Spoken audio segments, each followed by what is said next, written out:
What's wrong with me? Why am I like this? Why am I dark skinned? Why am I black and ugly? Why can't I be light skinned, beautiful brown girl? Why can't I be beautiful with beautiful light skin?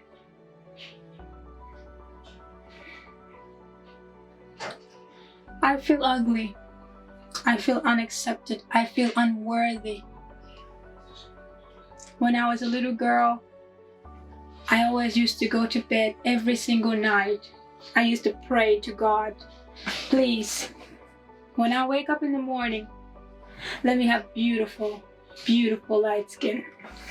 Let me have beautiful long hair and beautiful blue eyes. And then only then will I ever feel accepted by everybody else. Maybe then I'll be attractive. Maybe then men will want to be with me. I felt like men don't like being with dark-skinned women. I felt like I scare people away whenever they see my skin color. I always used to walk in the supermarket or the shopping center or the city with my head held down. I hate looking at myself in the mirror. I hate looking at you. But as time went by, I realized that it all starts with you. You have to make the change. You have to look within, search within yourself. Learn to accept you. Learn to value you. Learn to value who you are. You are worthy of love and affection. You are worthy of everything. I love me. And most importantly, I love you.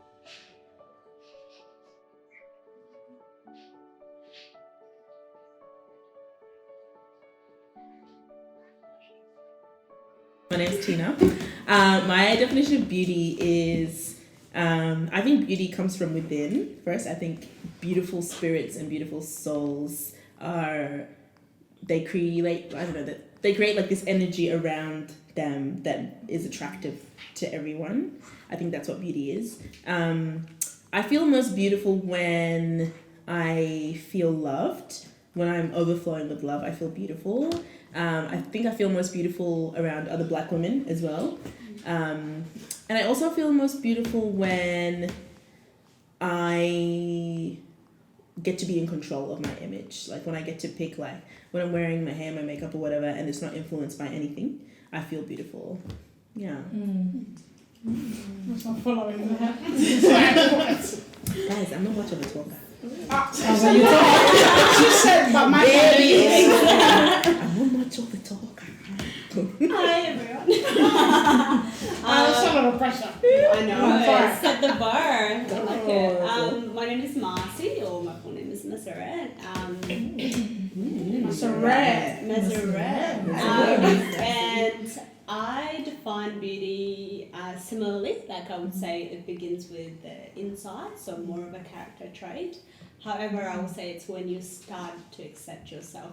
So the moment that you accept yourself and then you go out, that is like, that's you. That's how I would say.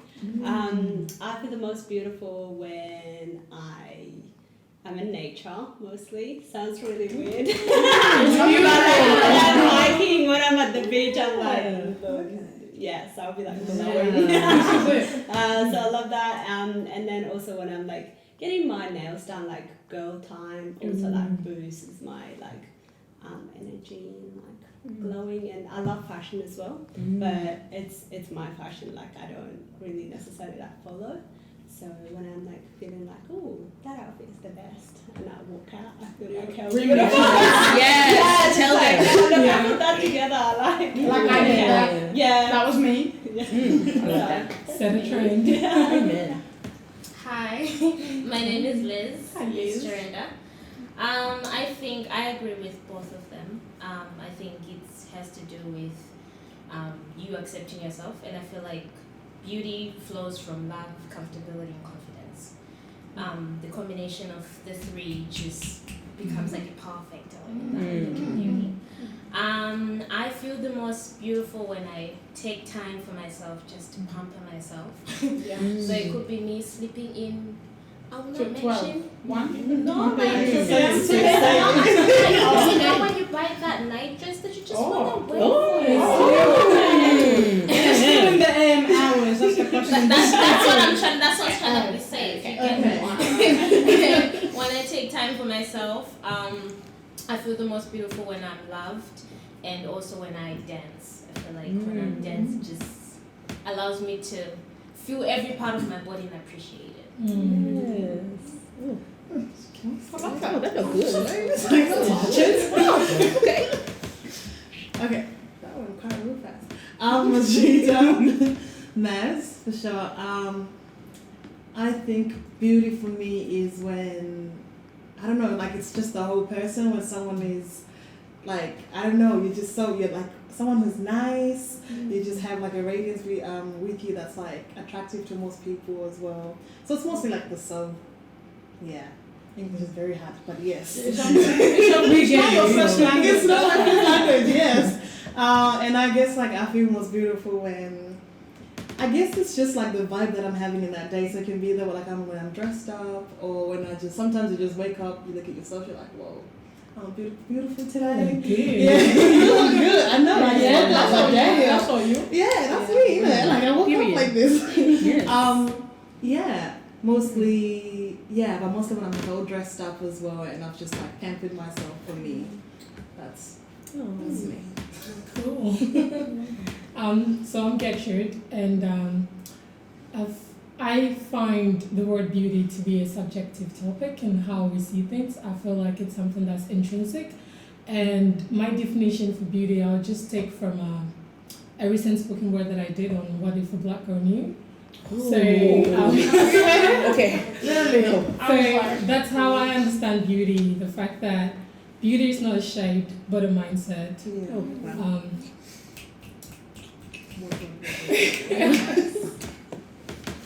The best indicator of it is self-confidence, so how you're confident in yourself and what you see beautiful. Because when we talk about beauty, what someone sees to be beautiful, like when you look at nature, it's beautiful to you. Somebody else, in the eyes of art, that's what is beauty to them.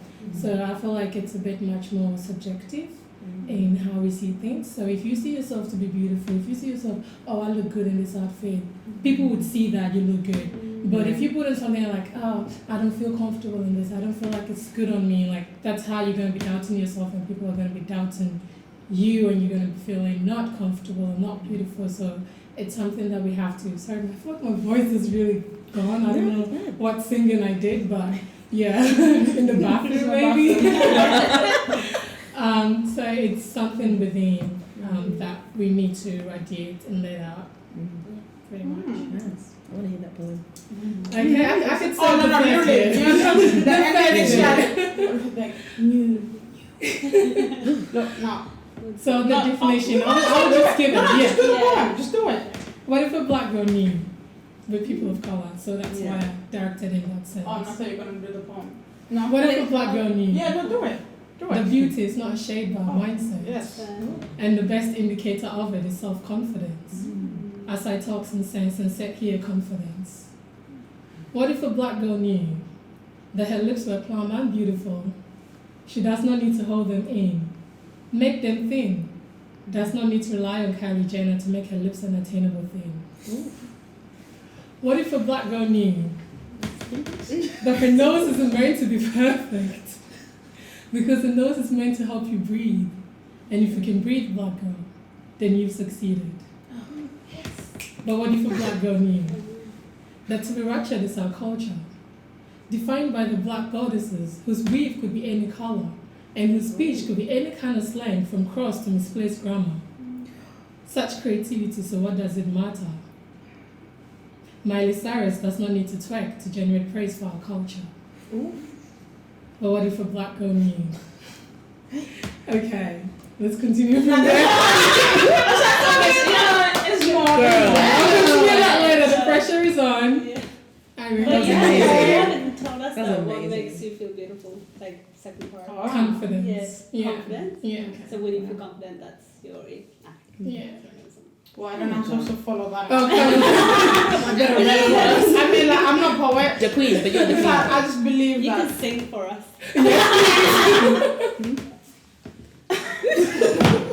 You know, I was waiting. The vocals actually. Yeah. Yeah. I feel like the creativeness in my family just skipped me. What do you mean? It's a bit rude. I think it's rude. You're a personality. Oh, okay. My personality is creative. Yeah. It is.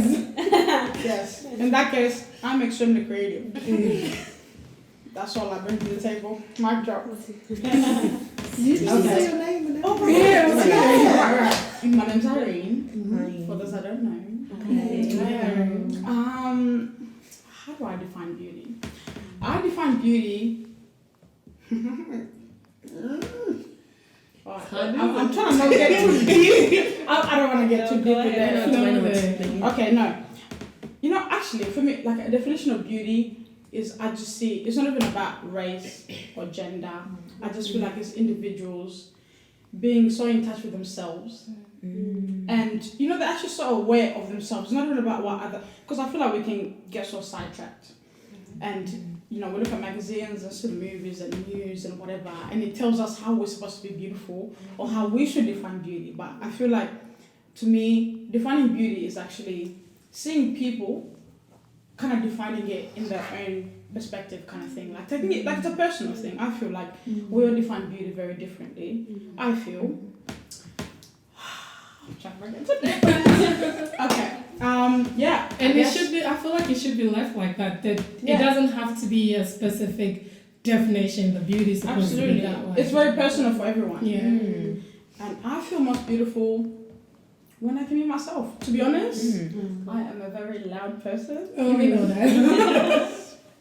I can be special at times. Yes. But you know what? It is what it is. Like, you are. I feel like I wear that very proud. And I'm very happy to be myself. And I like that I can put a smile on someone's face. Like, to me, that's like, you know, I'm like, yeah. Like, you know, that. like it's how you look like, it's not about the actual physical look. I feel like it's more internal. It's not external. Yeah. Really, sometimes catch me at Woolies and I look like somebody's son. No joy. No joy. My God. Everyone there, the trackies, a shirt. Yes. When I had my hair done, it was like somebody's son. No joy. When the wig is off, ish. And the wig, I don't know, let's not talk about wigs. Wigs is another topic. Yeah, so I feel like it's more of an internal thing and getting grounded with yourself and not just knowing but actually appreciating who you are and blessing the world with it. Impact. Yeah. I feel. Okay, so now we all know, if you can agree, that our childhoods shape who we become and how we see ourselves as well. Like if you see some people who grew up around maybe no affection, no words of affirmation, they always question who they are in society, in the world, right? And I want to ask you guys personally, in your own childhoods, what was that environment like as a child? Were you always embraced and told that you're beautiful, you're smart? Were you given those words of affirmation, or was it something that was barely given to you as a child? From your own childhood and what you remember. Yeah, I feel like every single African would definitely say that that wasn't a thing. I don't think that's the thing. It was not a thing. I don't know, was it? Except when you're a baby and they're Well- always like, oh, you're so cute. Oh, I okay. don't know. Maybe it was a child for like 3 Yeah. months. No, I'm talking about like. Yeah. Just like, Yeah. no, say for example, literally, you growing up, you're literally before 10, you're a teenager, you're adolescent years, which I feel like they're pretty detrimental years to your future. Yes. And I just feel like the input that goes into those years will literally shape you. Like, no joke. That's so true. But That's true. I feel like, again, there's like 2 sides of it. Like, we can all agree, African parents don't do them things there. We can all agree to that one. Well. No, some are that. No. Yeah. I'm saying, Yeah. no, like in general. Yeah, in general, yeah. In general. Like, we have to like look at history. I feel like we have to go back to history. Our parents literally are teaching us what they know best, Yeah. which is what they learn from their. It's a generational Yeah. That's very true. kind of thing. Mm. So I feel like parents to actually tell their child, you know what, like you're beautiful, you're smart, you're intelligent. Even when you just done some dumb retarded stuff, you know, Yeah. like that's like not a thing. I think with affirmations, growing up as an African child, it's like she was saying, it's very hard that you hardly hear your parents like praise you or affirm you for your looks. They just feel like, oh, you're meant to be what you are. Like for instance, with mine. Okay, so this is towards education, yeah. Because my dad is like a very strict disciplinarian. Or was, not anymore. Yeah. And then I remember when I used to go to school and then I would do well in class, or you get good grades and then you come home and then you expect them to praise you or say, oh, you've done well. One time I went to my dad after I passed an exam and I expected him to give me something or praise me. You know what my dad said to me? He was like, why do you think I sent you to school? I sent you to school not to fail, so you were meant to go pass. And I'm just like, but there's some people there who don't, I'm like, acknowledging that, because I'm trying my best and we're not all on the same level here. So just a little bit of affirmation would help. And growing up as an African child, you hardly hear your parents say, oh, you're good, or you're taking care of yourself, or, you like when you're picking up your clothes, because they used to pick up clothes for us. My mom used to pick my clothes until very recently. Tell me that. Until now, how recent? What do you think of like that? On the same day, literally, she's like, no, you have to wear African. Like today's Women's Day, you have to wear this and that. And I'm just like, but I want to hear that. Until how old? Until recently. So it was really hard transitioning from that kind of childhood into the real world where you want to do things your own way, you want to do your own makeup your own way, or you want to do things your own way, not what your parents or what society want you to do or makes it look good. So But do you not feel that it's only that way? I mean, obviously, we're now in Australia. We've adapted to a new culture. Yeah, So it's like, so it's like, obviously you've got your Western culture, you've got your African culture. The African culture, obviously, you don't dare ever disrespect your parents. That's not an option at all, unless you want to die. Of course, that's not an option. But the Australian culture was so like yourself and be you, and you know what I mean. So it's like it's almost like a battle. I feel I pretty much spent the first 14 years of my life in Ethiopia. So very similar upbringing to especially early years of my life. We grew up in survival. A lot of our parents and grandparents, they grew up in a survival mode mindset. So all they care about is that basics. So that's food, shelter, and everything. But they don't have time to be sitting down and talking about your feelings and dreams. It is, I know, dreams. Tell me about you. And the other thing about us is it's a community culture. So the individuals has not noticed or given the space for it. So when you're now my parents are Australians, so at 14 it was so different because my parents are much more expressive of their feelings and a lot of hugs, and it's something that I had to get used to. I was this is from zero. From there to there. It's a lot, but it is cultural shifting because they don't have. But also I think as I grow up, I realize humans have different needs, but some cultures tend to enhance some needs more than other cultures. So in terms of word of affirmation, hell no. So my daddy would be you look so cute in that. What is your head is gonna be what would tell you?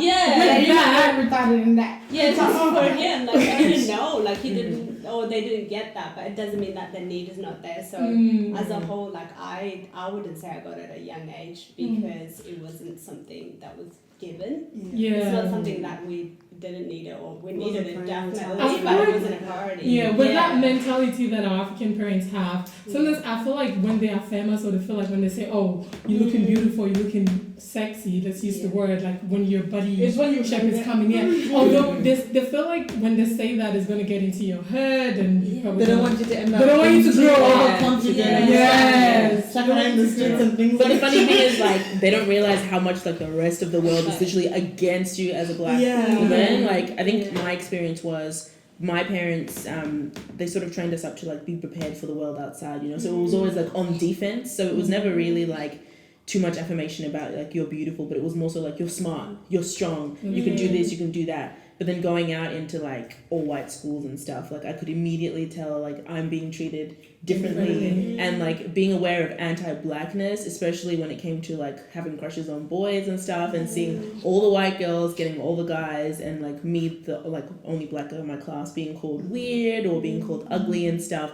That was really harmful. And then I would go home hoping to be built up again, but then it would be more of a focus on like you can do this, like don't listen to them, just ignore them, and but I was like so broken, and like there was so much insecurity. Like the anti-blackness towards black women is so like intense, even from other black guys. Like they would just throw you under the bus. That's like another topic. Yeah, that's level 2. That's That's a level 2. whole different topic. But yeah. Do you guys think like the fact that we're women, like compared, I know it's like a different topic, but like parents Sexism? You want to don't, start like parents, like they think that you're not as important, so you don't need that. Like, does that? Well, I mean, I guess factor? you have to the like son, put in place that times have changed. yeah, That's for sure. Like obviously back in, I would say like my parents' days, like when they first got married, like there was strict roles of the man and the woman, or the husband and wife, or whatever, yeah, and like that was that legit. And now, it's shifted. You see, you're in the kitchen. Yeah, what are you doing in the kitchen? yeah, And it's, I mean, I guess, I don't know if everyone's trying to get used to it, but it's like, obviously, back in the days, it was, you know, the woman stayed home, whatever, tended to the house and took care of the kids, and that was her role. The man was a provider, that was his role. And that was that. There was no questioning it. yeah. That was literally that. Now, 2020, you have some women earning more than men. Like, legit. Yeah. Better jobs, like, there's more. Yeah. But do you think parents are I feel like harsher equal on us opportunities. for- I think No, but they say something Yeah. like, oh, Yeah. women are now rebellion. Oh, you don't like your culture. Too much power. And, oh, this is Australia. Yeah. This is I Australia. think like how it is. our culture is harsher to women because we carry the culture, we birth the children, we carry a lot. So I think there's like this expectation that women have to bear so much, but especially for black women, there isn't a lot of like tenderness towards us. It's like this whole thing of being like a strong black woman, And you just gotta do but it. recognizing that there's like such a thing as a delicate black girl. Like I'm a black girl that's very sensitive, very emotional, and I've all my life, you know, and people are just like, oh, she's dramatic, she's theatrical. But I would see white girls having emotional breakdowns and being And like it's normal. affirmed, and like in my community, it would always be like, oh yeah, she's just too dramatic, she's theatrical. And I'm like, no, I'm sensitive. You can't just say whatever you want to. I'm a black girl, but that doesn't mean that I can't be sensitive or fragile. Even that doesn't mean that you should speak to me any way you want. So I think like people just look at us and expect us to be like Strong. That's it. Nothing, no emotions whatsoever. Yeah. Adding on to how our environment is and like growing up kind of shapes how we look at it, like ourselves. I know that growing up in Zim is like you can be thick, but there's a certain level of thickness. That we have. And the thing is, right, it's like they will feed you. They'll be like, you need to have that flesh. Then now when you can't control, they feed you ass. You know, it's like, you know, in my, I've noticed that in my culture, well, I don't know, I might be generalizing. Excuse my little situation, but I've noticed that in my culture, like when someone is big, it's like it's normal to just say it in front of their faces. Yes. Like it's like, and you're not supposed to be sensitive to it. Because I grew up and I was thickums. What? I'm telling you, I was really thickums, and literally like the comments I'd get, like you know, like you know, gurube, which means pig, and then like, And you know, like chigayo, which is like, you know that grinder for milk where you put anything and it just grinds? Like, but it was like a joke to them. It'll be like, you know, like, I call our Dav Bunda to come inside you know, I'm actually, my sister can actually like confirm. Even my own parents, literally they're like, just give this bread chigayo. You know, like, it was supposed to, like, it was normalized. It was normal. Even now, it's like sometimes, like, you know, I'm like, when you're in church, if someone is sick, you just like, akafuta, which means she's fat. Like, they say it so openly, or they just come in like, exactly. And I've noticed that even in church, sometimes, like, they feel like it's okay to just come and be like, thing to say in the Zen culture. Women are packing. I get that because like when I was younger, like still I was like 8 or something like that. I was always like the big girl. So taller wise, I wasn't even like big. But for them, for my age, like because I developed a little bit earlier on. But for them, it was like, like you're big now. But it wasn't like looking back. I was like, damn, you're really happy like that. It's such a young age. But compared to like my other cousins and my sisters who were smaller, so it was different like. Words of affirmation in a way. Even for them, they'll be like, oh my god, you're looking so cute or something like that. Okay, let me just add up. Like, they're talking about thick. Let's talk about small. We're just talking about stuff. Even with the skinny ones, like sometimes they're never satisfied with anything. They complain when you're thick. They complain when you're skinny. When you're skinny, they tell you, oh, you don't eat. Like, you go out and African aunties will be trying to feed you, like literally overfeeding you. They feel like, oh, you don't eat. They're like, yeah, mama, do you feed your kid? Like, that's really supposed to eat and just That's they're like, why are you not growing up? Exactly. They don't get that bit different. It's so sad. Somebody focus that energy on developing yourself. I do agree with that as well, because sometimes even in our culture as well, it's like when you're skinny, they'll be like, what is your husband going to touch? It's just bones everywhere. You know, like, it's like, you know what I mean? Because that's what I'm saying, like in my culture, it's like there's a certain level of thickness that's accepted. That's right. Because of like they have this like back in the day was like when you have wider hips, it means you're like more fat or you can carry the baby. That's a lie, first of all. I know. That's the They don't know that. but it's like that's the thing. It's like when you're too skinny, you get that like you need to fatten up a little bit. What is your husband going to touch? Like it's just gonna be bones on bones. And then when you're thicker, they're like, yeesh, how's your husband going to handle you? Yeah, exactly. So we can all agree. Exactly. It's no No, problem. it's none or it's like not right. But I feel like with African culture as a whole, if you're in Africa and you're fat as shit, it's like you're rich. You're like literally you're a like you're the one you are doing things. It's probably And then when you're skinny, poverty. You know, like you have no food, you have no money. First of all, and then you move to Australia. You're fat. You're fat issues. You're sick. In the You know, Go to the gym. and you're skinny and you're having fit. But it's like. You know, my issue has always been like people see a thick-bodied woman and they don't think that she's healthy. They're like, there's no way that she can run or like that she has any cardiovascular health because she's thick. And I'm like, yes, there is. Like there was a girl in my year at school who was probably like a size 16 in like year 10, and she could run marathons. Like she was so fit. But because she was like thicker thighs, because she didn't have a flat stomach, nobody thought that she was like fit. So it's like it's the image. But you can have like, you know, very, very slender women who are actually like low-key dying. You know? It's crazy. I wonder if the men feel like the same, because when we're talking about like back in Africa, if you're thick, like you're acknowledged to be someone who's feeding properly. With the men, because the last presentation when I did, we're talking about how like African men, the way to an African man had is through his stomach that's feeding him properly. Yes. Because back home, like when you see men with it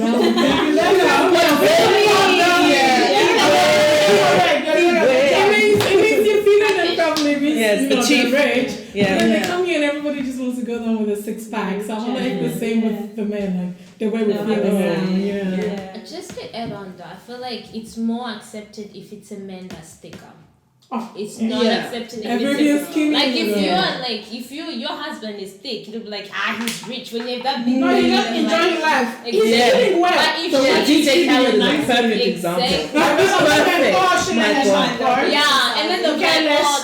the thing is, right, with such things they start adding on stuff that even puts more stress. Of like that's probably why he's sleeping with other women. Exactly. Yeah, Same because girl. she just let herself go just because he has money. She's just eating, You know what? If eating, he's eating. You know, he's like, gonna cheat, if he's gonna cheat. Beyonce Yeah. got cheated on. It's not the woman, it's the man. First of all, Honestly. I say that's why there's no such thing as a perfect woman. No, there isn't. There's no such thing as a perfect body. No. Because look, No matter what. technically in the world, Beyonce's like a goddess. Yeah. To some people, literally people will be worshiping Beyonce. Yeah. She has like, but I'm like, first of all, she get cheated and then It's the man. If he's gonna cheat, he's gonna cheat. No, but at the end of the day, like your physical appearance doesn't actually matter. That's so true. It actually That's doesn't so matter. Beauty is not just about the external. It's not. Yeah, that's why it's like not. defined differently for And I think different there's a people. lot of like fear mongering, especially from like older African women. Like your husband's never gonna love you if you gain weight, if you do this or whatever. Like he's not gonna love you. Like I've even had, because I'm in a relationship now. I've had like Are you? people in my surprise. I've literally the amount of people like African aunties that would come up to me and be like, "Oh, you've gained a bit of weight. Like your boyfriend Why you didn't want to find be you. nice? He didn't find you in this condition, so you need to trim up." And I'm like, "Excuse me." Like, what if I'm going through something? What if there's a health thing? What if I'm That has depressed? nothing to do Like, with the relationship. they don't care about anything. I just feel like people haven't learned to like love themselves. Like our parents haven't learned to like look at themselves and like acknowledge or like embrace that strength. Yeah. Because I feel like if like most parents that like no parents is perfect, but the most that have like healthy, they know who they are and they've got that strength so they can offer out of that. But most people, I feel like it comes out of insecurities. It's almost Yeah. like So they're that projecting they're their issues projecting on Yes, so it's absolutely. like Absolutely. the stuff that they don't have or something, they just say it. So a lot of like, for me, like when I look at my childhood, I'm like, man, my parents didn't know how to love themselves or they haven't been shown love because Like you with the issue, not me. The I feel like my personality. But I He's a see kid, that. Yeah, but I because feel like that's why. with a lot of like African aunties now that I see, they're still like trying to lose weight. Like Yes. at like the 50 years of age, Oh, and they're just yeah. like, Yeah. just enjoy, like what? Just Enjoy your route. and enjoy it, yeah. But then now you're trying to force me to go on and run with you, like Exactly. I can't run. Yeah, and I hate the comparison. Like, Yeah. my sister is like very beautiful facial features, and all throughout my whole childhood, it was always like, "Oh, your sister's so pretty. She's so beautiful. She's so this. She's so this." And like, there wouldn't be many comments about like my facial features. And I remember I went through a phase where like my body was getting thicker, and people would tell me, "Oh, you can't wear this kind of stuff that your sister wears because your body is bigger." So I would literally, I went through a phase where I wore like oversized clothing, and I didn't want anyone to see anything on my body, my curves, anything, because I was like, "Oh, I can't wear that because I'm too thick." And like now that's obviously changed because of like people like Beyonce and Lizzo and all these black women that are so body positive. But like I went through a time where I just hated my body because of this comparison to this other girl, and I was like, I'm never gonna look like her. Like I'm never gonna be her. So like, what can I do? Like, Just to add on to, I know who was talking about like them projecting their insecurities to you. I've noticed that even sometimes when there is a feature that they're kind of like, ooh, they try to like, put it, because I remember, right, because with my fitness, whenever I'm gaining weight, it goes like to my backside and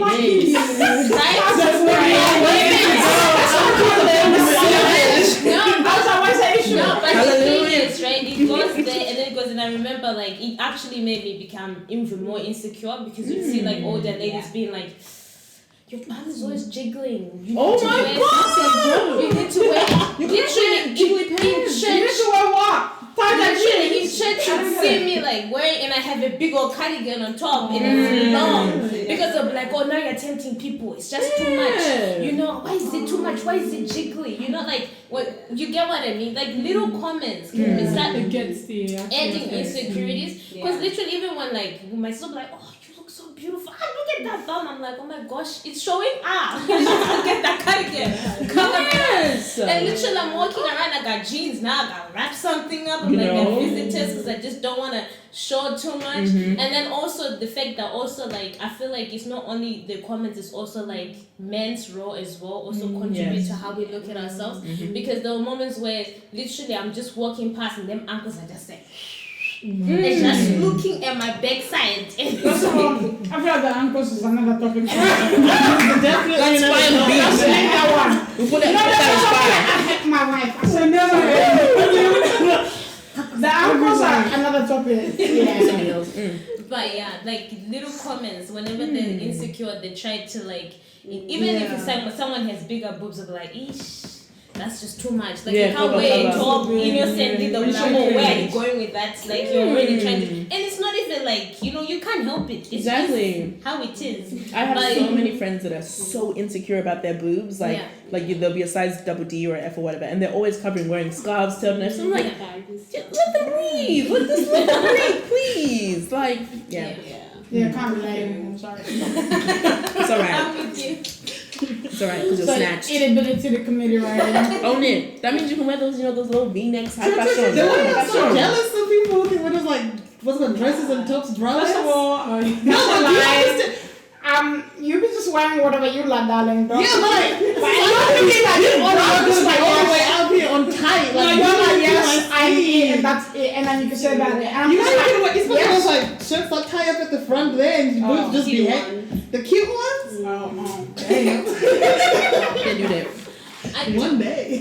Just to add on though, I feel like it's important to have affirmations when you're younger because when you then go Oh, was that? That's what Yeah, we we had a no, conversation. because when you in the then beginning. move to a new different environment and culture, it hits you harder. Yeah. Because I know that when I was coming from Zim and how we used to look at things like, I'm thickums and people will be making fun of like, sure. And then also like with your skin tone, they're like, and then now you come here, everybody's just like, you? Sissy, you don't fit, and then it's like it adds on to your insecurities. And I also feel like it's not only about just you moving to a new culture, it's also within our culture because I think that's why men take advantage of younger girls because you see situations where I remember in high school you see teachers making passes at like students and they're like, but he said I'm beautiful. It's those little things that can change your perception. And then you see like they get pregnant. Now they're blaming the teachers like, where? I wasn't there. What are you talking about? It's a men's world anyway. It's like men can get away with it. You just be walking around. And I feel like it's important. I think that's also the reason why all those uncles and all those older men feel like, if you've noticed, they go for a specific age. Yes, I know when I was a teenager, the amount of married men that would just approach me out of nowhere. Do you want a lift? Do you need help? Do you know some people can walk? Which direction are you going? Exactly. But when you're older, it goes down because now they're like, you have sense. The friends are working. We can't mess with You're you. confident. When you're younger, that's what you see. That's what I think. You're that's why- vulnerable. Like, that's why I feel like that's why younger girls end up getting into bad situations with like married men and them uncles and those like messed up like teacher affairs because of the fact that they didn't have love. Because I'm not gonna lie, when another man says you are beautiful, It feels good. It's not gonna make it different. you're like, It's true. come and ruin my life. I'm I can't know that about. No, wait, what I'm trying to say is this, that because of that, you invite them in because you don't know what baggage they're carrying That's right. and what their That's right. intentions are. So you're just like, he says I'm beautiful. That's what Validating the So confirmation you're not from getting that. someone, So like, that's home when and it's stuff. toxic, you don't know that it's toxic. When it's like, okay, he's older than me and I'm 14 and he's like 26, you don't see that because you'll be like, but he's the only one that said I'm beautiful. Exactly. He's the only one that said, oh, you're very, attention. That's exactly what R. Kelly did to all his victims. That's exactly what he did. Let's not even start that. But you know what you're saying? That would be. I feel like it's not just like a words of affirmation or like a physical thing. I feel like in general, education wise, it's definitely best to start it off young. Like 10 years ago, I think 10 years ago, I was like working in childcare. Yeah. But it's like, it's crazy to see, because I think actually research says that the most detrimental years are literally 1 to 5 Yeah. like, Yeah. of a child, and that will literally shape your future, like you Yeah. said. Yeah. And that's educational, whatever, physically, intellectual, like you name it. Like that's Period. like all aspects all together. Mm. So I feel like it's like really hard because parents, African parents to be precise, not just any parents, African parents to be precise, that's like not a thing to actually Talk about it. speak life into your children, like Yeah. speak positive vibes, like tell your child that they're beautiful. You know what I mean? Like that's not a thing. And there's many roots. If we're gonna talk about the roots, we'll be here all night. Yeah. But that's not the point. But the point is, it's like, you know, imagine there's like a small child that then grows up. It's almost like you kind of take this thing on your shoulder. It's kind of like, okay, like I gotta do it kind of thing. So like I have parents, but it's like you're not really getting that support from them. Yeah. So it's like You get it you obviously you're gonna outside. seek it from Outside. Yeah. elsewhere Yeah. if you're not getting it from your immediate Yeah. role models Yeah. Yeah. or your household, which you know what I mean. But in general, I'm just saying in terms of like education or like words of affirmation or you know, like it definitely from a young age. And there's literally been so much research done on it. Like there's research that children that have grown up without their parents and didn't really have that support. And then there's children that have grown up in like whatever a happy home and they've had words of affirmation and they've spoken life into them. Like there's a difference. There's even a research with plants. Plants. Yes, yes. Wasn't? Yes. No, Yes. plants. Honestly, Yeah. this man bought 2 plants, the same plant, pots, right? Put them both outside. They had the same equal amount of like sunlight, equal amount of watering, whatever else that plants they need to grow. Yeah. I don't know. I'm not some plantation specialist. No, but the point is actually words are so strong. This is not even biblical. Yeah. This is actual scientists proving these things. In just you know what I mean? Yeah. So like literally, so for a week they did like a trial. There was a plant that obviously they all got watered, got the same amount of sunlight, but one pot was spoken negatively over, one was spoken positively over, and obviously like within the week, One the negative one was Yeah. affected. And That's the, crazy. like it's just crazy. A week. A week. Imagine a week. Yeah, we- Yeah, no, it was a week. Yeah, So I'm that's like, crazy. it's just crazy. Imagine Like, even we don't- plants need love. Yeah. And we as humans, How even powerful animals was need love. that? If you have a dog and you don't Yeah. show it love, it would make Yeah. Like, Yes. especially love, girls you know? need like, especially girls for us, like what we fathers hear. and the words that we hear from It's our very fathers. important. Yes. And the message that we get is what's going to shape our Yeah. self, like beauty or like self-esteem, especially. Like, so if you haven't heard that word, I love you, or you look beautiful in that dress that you wore, because you know, little kids, like you would have, they Yeah. will just pull up their dress and then they're like, Yeah. show, they want to show their And then legs. Thanks, mate. Like, those are like the moments where a girl wants to hear those words, and But like if we haven't done that, that's why I think they don't look.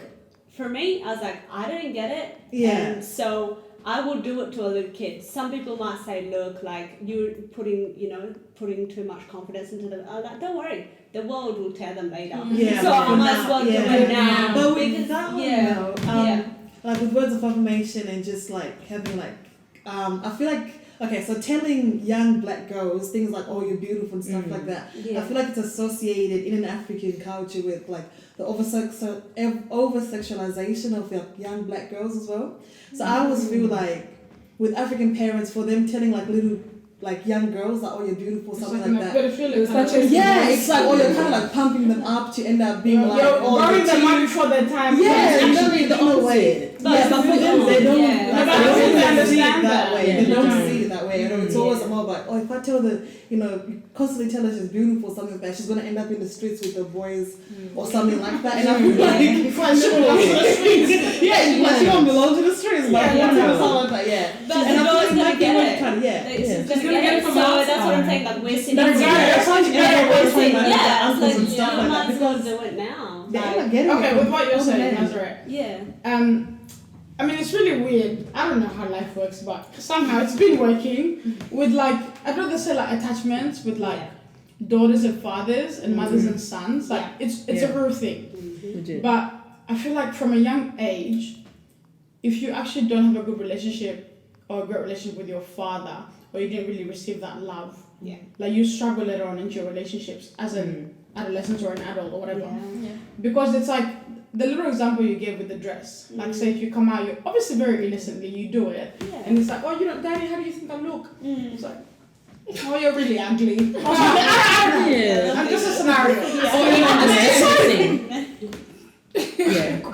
Yeah. No, but it's like, if you don't really kind of get that affirmation from your father, because technically, your father is like the first man in your life. Like, he's like the first boyfriend, the first husband. He's the first man in your life. So it's kind of like, in your teenage years when you're actually trying to date, or your adult years, if you didn't really have that relationship or that role model of what a real man is, because it's like then you're just gonna, oh, okay, yeah, that looks pretty good. Then you're just kind of picking from the house, yeah, that looks alright, that looks alright. But it's like you don't really, you know, there's no real direction of what you're going with it. So it's kind of like any insecure man can just, or manipulative or controlling can just come and be like, tell you you're beautiful, but because it wasn't something you're very used to hearing, so it's almost like, oh my god, like you call me beautiful.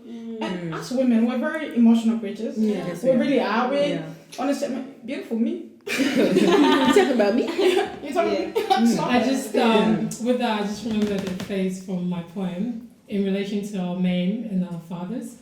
So here it goes. What if a black girl knew not to be beat up, that her father, like her sons, were raised by black hands, and you see in your father what you eventually see in your man?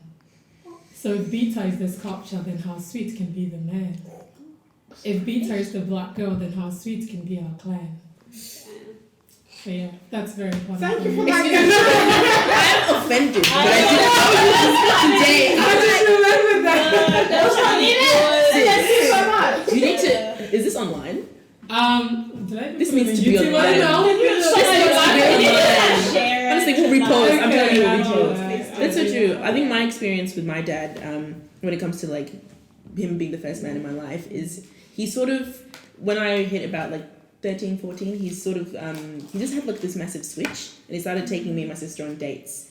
And on those little dates, like we'd go out for coffee and we'd have like really long conversations, and that for me, it set a precedent for me that the man that I fall in love with has to be someone that I can have a conversation with, someone that like sparks great conversation and makes me feel good. And that's exactly what happened when I met the person I'm with now, that it was a conversation that made me fall in love with him. It wasn't like, oh, he's so fly and he's the dopest and everybody wants him. It was one-on-one, face-to-face, we're talking and I feel a connection. So I can only imagine, you know, for someone with a father that doesn't talk to them, doesn't take them out, doesn't affirm them, that there is no like level of expectation, there is no like standard. It's just like, oh, so you're just picking it from anywhere at this point. And then any loser can just come in and you're beautiful. Or you'll be like, you will wait like when you're like beauty, but like what we're talking about. I was like, what do you mean? Yeah, like beauty, like how we view ourselves, like how we feel. So we don't feel beautiful when other things are happening, or we don't really focus on what we have, because now we're waiting for people to affirm us. So it's almost like a validation like, thing. validation thing. So like I'm gonna feel beautiful when somebody says it, rather than like, oh, I know I'm pretty, or I know that I've got something to offer. So it's for just, sure. I mean, as much as we don't want to accept it, yeah, beauty is really within yourself. Yeah, obviously. Yeah, and sometimes it is harder to accept because, especially if you're that kind of person that you've built your little community of hypers, kind of thing. It's a thing. It's a thing. So it's not like, oh my girl, yes. Oh my god, yes. Oh my god, that's great. Your eyebrows, yes. Everything. Oh my god, you're amazing. Iconic ones. So but I'm saying, take away all those, like, how do you define beauty, like personally, within yourself? Like, are you actually content with yourself? Like, can you actually be like, you know what, Irene? You know it. I'm okay. That's you know what my problem is? Like, I look around like, I am the prettiest girl in the room. You have to be at least one period. You got issues, that's your problem. Yeah. Not mine. And that's on period. And that's on period. Oh, you just don't. I was the- We're getting carried away. I was just going to say that as a black girl, I feel like I go through moments where I feel so beautiful internally. I feel great. I feel confident, and then I go out into the world and it just tears it down. So I feel like even if I get to a point where I'm like, yes, I'm good. I'm fresh. I'm fine. I go outside and it's like, no, you're not. So it's like this constant like rebuilding of it. Yeah, that's all I wanted to say. Yeah, but you know what? That's dangerous, though. It's annoying. I feel like now there's some kind of melanin movement with the whole Black Lives Matter thing. Everyone's like, oh my god, yes, melanin, black, Melanin, yeah, everything. But it's like, up now. how long have we been around for? Like, why is Yeah. this happening now? It's Yeah. only now that even some girls are even confident to go in the natural hair, going out in the afros and not have weaves. Do you know what I mean? But before it was like, my hair needs to be straight, or I need to wear, Yeah. I need to look a Edges. certain way, and this is what's accepted in society. Yeah. But it's like, really though. Unfortunately. Was it a question? No, I had a Oh question. no, I don't know if it was a question or a statement. No, because we've touched on body parts and We the touched body. it or no? We touched on everything. So, Yeah, but like I wanted to pose a question in terms of skin tone because I That's a topic on for another day. No, but- Different. no, but Oh my god. but it's still part of beauty if you It think is, about yeah. it. It is that it's really It a is. big part of beauty because I feel like I'll just speak for my country. In my country, right? What you might think is like, okay, she's fair. She comes here, she's no longer fair. Yes. You know? And I feel like skin tone plays a really big role. Yeah. Especially when you're growing up. And like it's like, oh okay, she's fairer, so she's prettier. Yeah. Even if she's not that pretty. Like because your skin But how is did you just define that she was pretty or not? Because that's what society is beginning to Yeah. define. Light skin But side. that whole like movement of It's team like- light skin, team dark I skin, didn't like that even know really there just was defines last beauty Is for it a minute. colorism? What was Yes, it? it's Oh, No, It's no, what it is. I did not know this existed. Colorism? Like legit, there was I grew up in Dunsborough. Okay, Yeah. so I love dance bra. just chill. I just want to give I you love dance It's bra. okay. But like I didn't know like within our community, the African community, there was this thing called colorism. I thought it was either black or white. Oh no, it's not. But apparently there's it's like global. shades. So we know that They even shade. within the white community, they do have colorism. Yes, they do. Yeah, They do have to. a shade that is regarded as in the Asian community, for instance. Like, in the Number Asian one, community, why yeah. told you Even to The parents Yeah. do like Yeah. this. So your question is because I Colorism. don't like some people might not be aware that it's actually that. It is a close. thing. It is a Absolutely. thing. Like especially even if in my country I knew that if someone was light I'd be like, oh she's pretty. But the thing is, right, the thing that I've noticed about the whole light skin and dark skin is the fact that they both kind of like the whole movement affects them both but in different ways. Yeah. Because a dark skinned person can go to a lesson and be like, life is good for you, just get all the guys. But then at the same time, speaking as I'm not that light, but I'm speaking as not just a disclaimer. It's like when I was growing up, right? It's like even like in our teenage years, it's like people would be more comfortable to approach me than my sister. It used to bother me. I'm like, Why is that? Yeah. and it'll be like they'll come and they're having a conversation, but their eyes are just at me. And then it will be like, I think you're beautiful, that light skin. And that would like trigger me. I started feeling insecure. I'm like, so is my beauty like because I'm light? And then when I moved to Australia, and you know that summer heat, I was like, I don't feel beautiful because I got like my shade just got like a bit darker. Wow. And I'm thinking like, okay, should I start using lightening cream so I can like That's another one. Lightning cream, bleaching is another one. no, I'm like She's I'm talking saying about that how it affects it the affects person. you. So Yeah. in this one, like there is and like how people look at that, it's kind of like Sudanese people. I don't like the way that even in our African society, how we even look down at them. Yes, It's horrible. very disturbing. We're Yeah, still it all is. black, but it's like me, I'm dark skinned, but I'm not sure it is. exactly. Yeah. Like it's not right. And then it's like when other people like I've noticed that like in high school, right? It's like if someone was mixed or someone was like people would like literally be like a bit shady. Like there was one girl in our group who was lighter and she was colored and she would get all the boys. But somehow people started feeling triggered about it's only you who gets all the boys. And then there's indirectly bullying her because of being lighter. And then it's like, and then there's that dark girl that's there, and they're like, "Ish, as this woman going out." No, sorry. But they're not like it's like, both extremes do feel the impact. Because the thing is, like, you start looking at yourself, you're like, so am I? Like, I'm not gonna lie. Every single time a guy would come to me and be like, I'll be like, so why do you like me? That light skin. I'm like, next. But the thing is, I get called coconut. There's so many coconut. Right? Yeah. Black on the outside and white on the inside. It's amazing how, like, within our community, how we define and label people. And I think what really annoys me, people call me light skin. A lot of people think I'm actually mixed. I'm not, but like, I'm not black enough.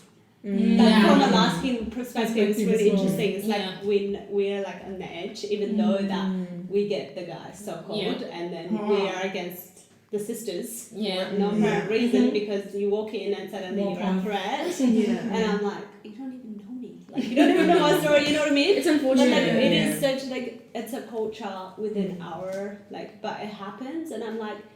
Even if you come this side, like we feel beautiful, but then wouldn't we want to like hang out with our sisters and not feel judged? Do you know what I mean? So it's just like it both ends. It has like its own strength and it has its own weakness. You know, it's perpetuated by men because men are the ones that sort of create this idea that a dark-skinned woman, because dark skin is equated with like masculinity, toughness, strength. Light skin is equated with like femininity, beauty, like tenderness. But there's also like I've seen a lot of conversations online with black people talking about how for light-skinned girls as well, like some people think that they're easier to break or easier to mold because they're like really tender and like feminine. Even like light-skinned men like Drake gets called like a softie, like you know, a crybaby because he's light-skinned, you know. But then a dark-skinned person will, like Serena Williams, for example, like she gets called every name under the sun. And ironically, like after dating all these black men who failed, then she ended up with a white guy. And it's like sometimes dark-skinned black women are only recognized as beautiful from someone outside their own race. And this whole like division between light-skinned girls and dark-skinned girls is like horrible. And I think it's very much perpetuated by men because like when a dark-skinned girl and a light-skinned girl sit down and you talk about your struggles, you're like, you know what? We're similar. Like let's just when you see like a dark-skinned girl and a light-skinned girl be best friends, you're like, it's beautiful. Like the sisterhood has won. Like Yeah, I just love the fact that you guys touched on, Tina and Liz, you touched on going into high school and how, you know, the environment you're raised in can affect the way you behave, such as like teachers getting at young girls because they have never had a man tell them, oh, you're beautiful. So when this teacher comes up and says, oh, you beautiful girl, it makes them feel some type of way. You know what I mean? Even now, I know that with my little sister, Shona, there was a time I was like, Shona, do you know you're really beautiful? And she kind of like gave me this look. She was like, what? Because she's not used to hearing that, right? And my other sister as well, like she would call herself ugly. She's like, oh, I'm ugly and I'm fat. And she's a teenager. Right? So I want to ask you guys, when you think about your childhood and you look back to your teenage years, how did the environment that you were raised in influence the way you behaved in your teenage years? Now that could be in school, that could be at church, that could be in the world. Did you feel like she said church? She said church. Did you feel like you could be yourself or you had to be something else to fit in? Because I know that in my high school, there were some Sudanese girls that were in our group and they were bleaching because they were tired of people saying that you're too dark. So they would bleach, but then the people would make fun of them for bleaching. But I think it's because there is that lack of being told that there's nothing wrong with your skin. Your skin is at home. Some people had their parents telling them, you best bleach. You best bleach. Your own mother telling you that, hey, if you want to find someone you like, you might want to lighten that skin tone. You know, and then you have, you know, other friends in high school as well that pick on your weight. Right? So in your teenage years, if you can remember, how did your environment, the environment you're raised in, how did that influence even things such as like when we're saying that it's not just your parents telling you that you're beautiful, it's your parents telling you that you're strong, that you're intelligent, that you're all these things. Because in high school you deal with racism. Yes. Yeah. right? And you deal with teachers lashing at you. And for me, I know that I couldn't speak up because I was never taught to speak up at home. I wasn't told that I was strong. Yes. So usually I was just being bullied by teachers, bullied by students. Everybody was Everybody. like on my back. Everybody. And I felt like I didn't even know who I was. Yeah. So I didn't think I was important. I didn't think I was strong. I didn't think I was relevant. So I thought it was normal to have a target on my back because it started at home. So I was never taught to fight for myself at home. So how was I going to do that at school? Exactly. How was I going to do that at church? How was I going to do that at the shops when people are looking at me and laughing at my hair? Things like that. And also, if you can touch on just in general for other teenagers, you know, how the environments we're raising can influence the way that we behave.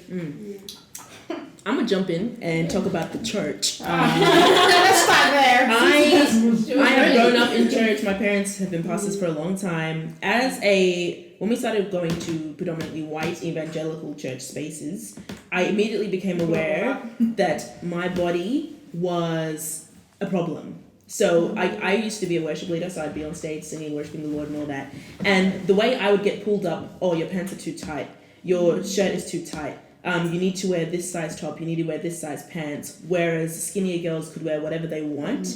It made me very aware that my curves were an issue and that my weight was an issue. And I actually developed for a little while, I wouldn't go as far as eating disorder, but I literally started starving myself because I was like, okay, I need to like become skinny like these white girls so that I can, you know, wear the clothes that I want to wear. And I would always be told, you know, like, you don't want to tempt the brothers, you don't want to make the brothers stumble and trip. And I don't know when it happened, but around 2016, I was just like, I don't care anymore. I started wearing tight jeans to church, high-waisted jeans. The first time I wore high-waisted jeans in church, it was a saga. Everybody was shook. Guys, girls, pastors. Damn, Tina, you got a body, you got a booty? And I was like, yes, I do, period. And it has taken so much strength to like keep that up because the way that people create this religious like hatred towards your body, especially as a black woman, it's a threat. And I'll be frank and say a lot of Caucasian women are threatened by a confident black woman. It is a threat to them. You walk into that space with your nappy hair, with your thick body or with your thin body, whatever it may be, as a black woman, and you're like, I'm owning my image, it is a threat to them. So what do? They do everything they can to dismantle your confidence. They call you ratchet, they call you ghetto, they say that you need to cover up, they say it's not holy, and they hide behind religion when in fact it's racism. So yeah, that's how that affected me. So who next? I'm glad I got that out. I've been waiting years. I think for me, I was like, I had my hair really short when I was like young, like I think about teenager, like early, like 12, 13, like the prime years.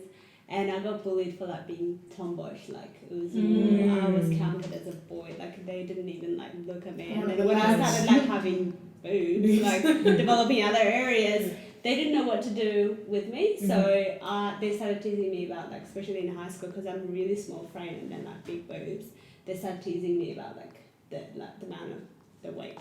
I was like, the amount of it was like and then it's like, and then what I started doing was like started hiding them, like what I think you mentioned. Someone mentioned like started wearing baggy stuff, like to cover just it up. really cover up, like wouldn't even put an effort with how I look, because I was like, you know what, I'm tomboyish, but I'll play that role for high school, but I didn't want to stand out. And then when I moved to Australia, I was like down south.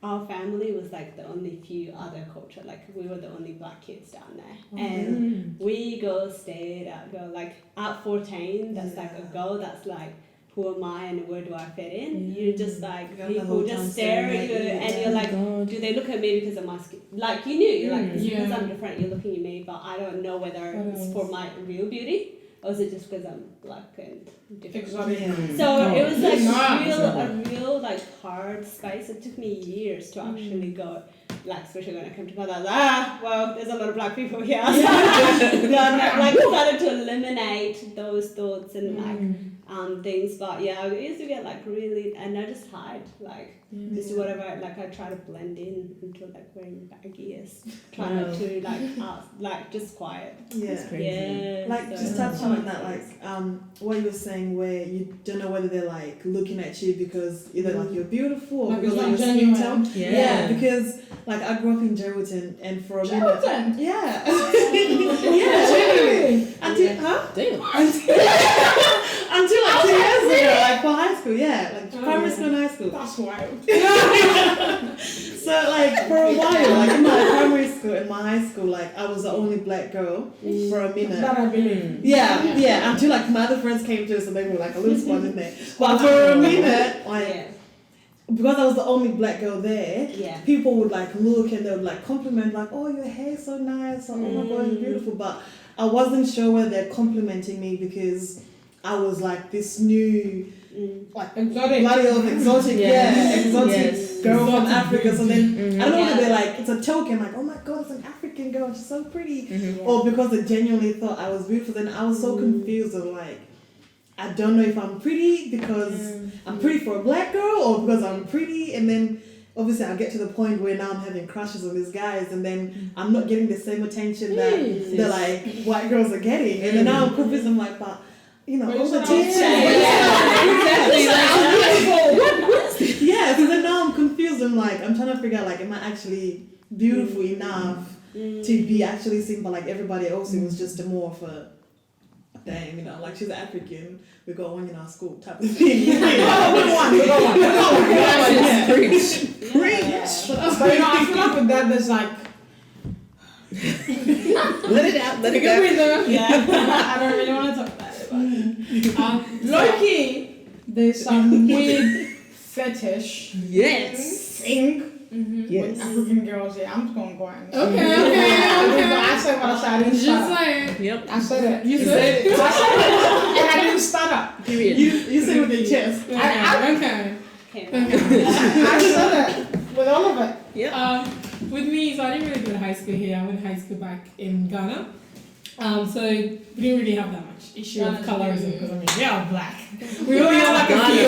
Ghana's where it's at. We only had like a few foreign students, and the funny thing is like, you know, the foreign students there, we used to like treat them like celebrities or whatever. Like you don't worship them in a way. Like we made them feel homely, but the shock was that coming here and seeing like hearing people's stories, people that have gone to high school here, and like they're being like feeling lonely or being treated differently was kind of shocking to me, because back home, like how we treat foreigners is different. Like we're literally we're more hospitable. We make them feel much more at home. We don't make them feel different. We try to make them feel like they belong. Like you know, when we go for events or even when you're dressing up, you want to dress up. You want to show them your culture. You want to dress up with them. Like we're very much more open to them. Yes. And then we come here and then people are like, oh, my high school wasn't fun. Oh, I went through bullying. Oh, I went through that. And You're like, what? you should be worshipped. Like if I go to high school, I would have wanted to be worshipped because I'm different. You know, like not worshipped, but like. You know, Celebrated. Yeah, But not worship. Okay, celebrate. Black queen. But even that phrase, Wow. I know, man. It's a beautiful fetish. Yes. A whole like the whole school of white people is now like, oh my god, queen, yes, girl.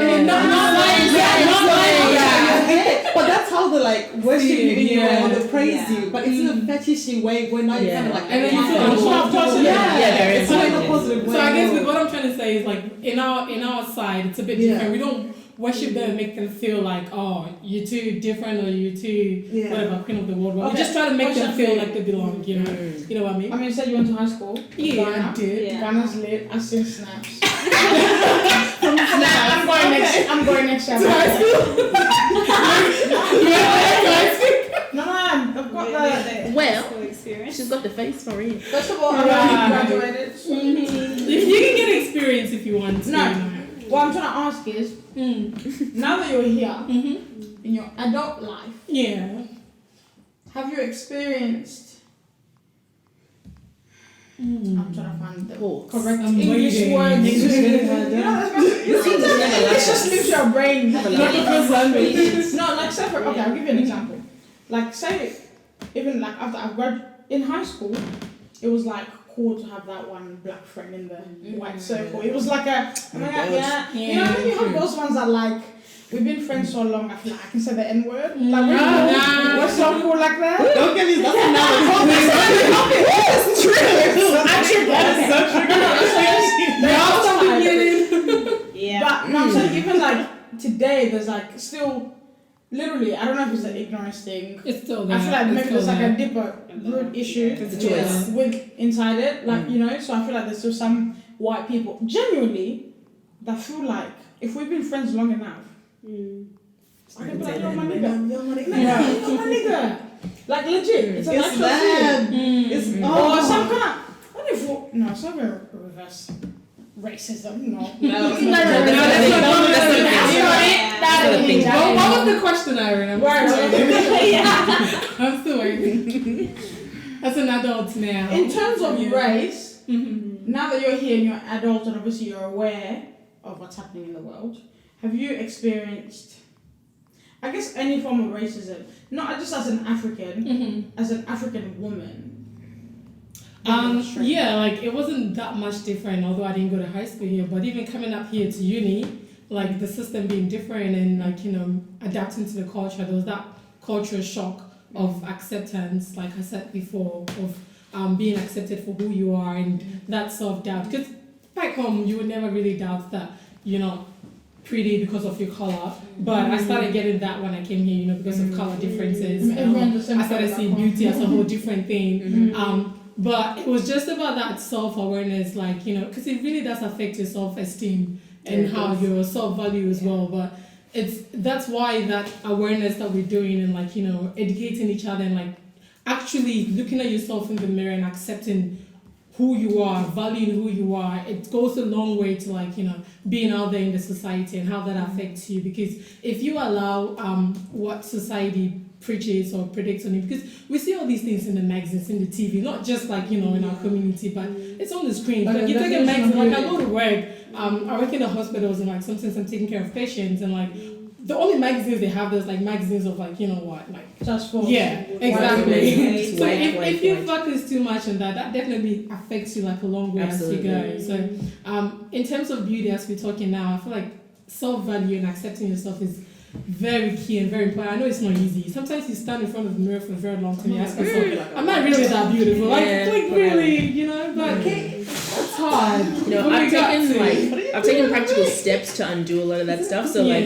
my Pinterest board, I literally deleted Pinterest and I started creating boards of black women. So I've got like a board of like SZA, Beyonce, Kelly Rowland, all that. So the algorithm on my Pinterest has changed. So every time I open Pinterest, all I see is black women. Because Instagram, I'm scrolling through, it's a different story. But I've just realized that image is everything. So as a black woman, you really have to protect your like self-esteem, and the best way to do that is surround yourself with images of black women who are empowered or feel beautiful. Like Pinterest has so many photos of like black girl squads with like different shades, you know. Really? Yeah. I struggle to find anything black on Pinterest. I've been finding friends, black girls, like hair, black girls on Pinterest. I struggle so, but on Instagram for me, like I don't know why, but all of a sudden like on my search one, it's just black women and like it's like so good. Seriously, I don't know, maybe because all I follow is black women and black businesses. But on Pinterest, like I scroll even like a dress on a black skin tone. I have to buy like a red dress on a black girl. Like it's like that. What you're saying, protecting what we see, protecting the visualize that we see out there is also very important because like on Instagram and even this TikTok when it came out, like every time you go up, you see it's very important because I've been going through like some relationship stress, and then like what I see like when I go on TikTok and like I see all these relationship advice, everyone is trying to advise you, trying to like speaking to you. When I stopped watching those things, I started focusing more on myself and like started reading books, like you know that would actually drift my attention or like you know think positive. It actually helped. And then I stopped watching, like, you know, on Instagram, you see all these sexy models, like, you know, your friends are always, like, showing off, and you're like, oh, I wish I could be like that. I stopped watching those things, and, like, just look for positive things, and that actually helps. Like, protecting your visuals, your image, it's very important. Absolutely. But what you're saying, Gina? Yes. That was a good chew right there. She says, what is Take your time. Talk about everything.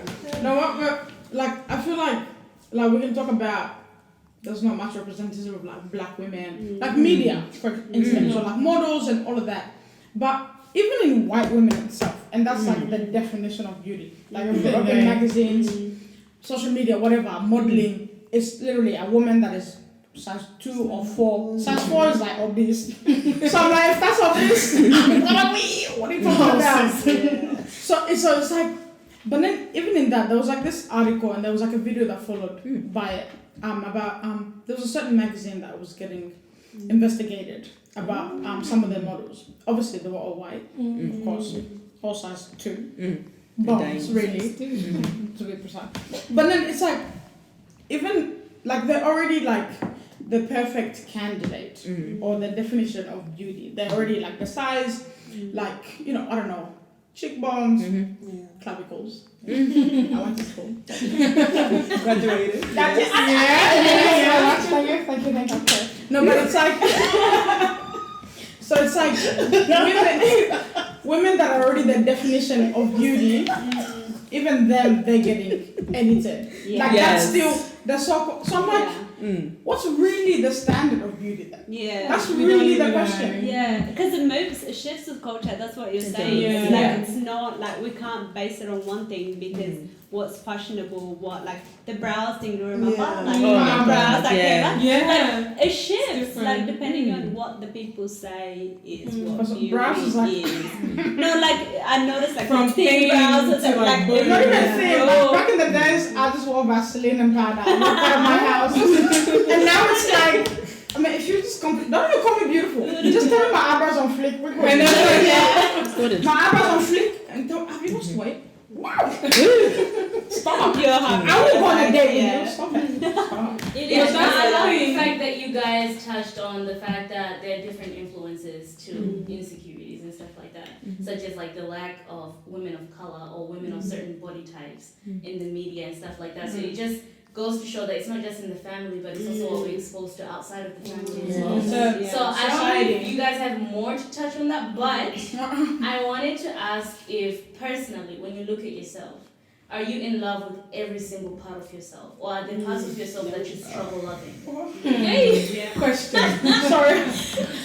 What I got to understand, let me just clear this out, was that what we see out there in the media, what society is trying to portray, it's a facade. Trust me. Because statistically, when you look at the statistics of like body images in the world, about 80% of what they 15% or 10% of what they show, it's not what the whole world is going through. Like in terms of body image, we're seeing only skinny women, but statistically, when you look at it, it's about 80% of women out there not even in that body image category that we see out there. So I'm like, I just try to accept my imperfections the way they are, you know? Like, you're perfect in your own imperfections. Like, you can't be someone else. Like, no matter how hard you try, you can't be Beyonce. Like, even those who try to look like her, like, who are similar looking like her, you can't be exactly. First of all, the Beyonce same and all that, person. she still got cheated on.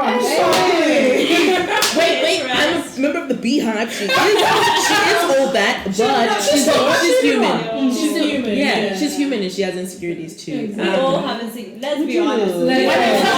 Y'all niggas be scrolling on my Instagram. Oh my god. I'll be sitting there with my head wrapped, looking homeless, and like, Your nigga be like, you know, like No, but social media is a facade. I believe. Because I feel like certain people, no, a lot of people, it's not just certain, like people look a certain way on the social media, but it's like, what do you really like? Like, what's your real life like?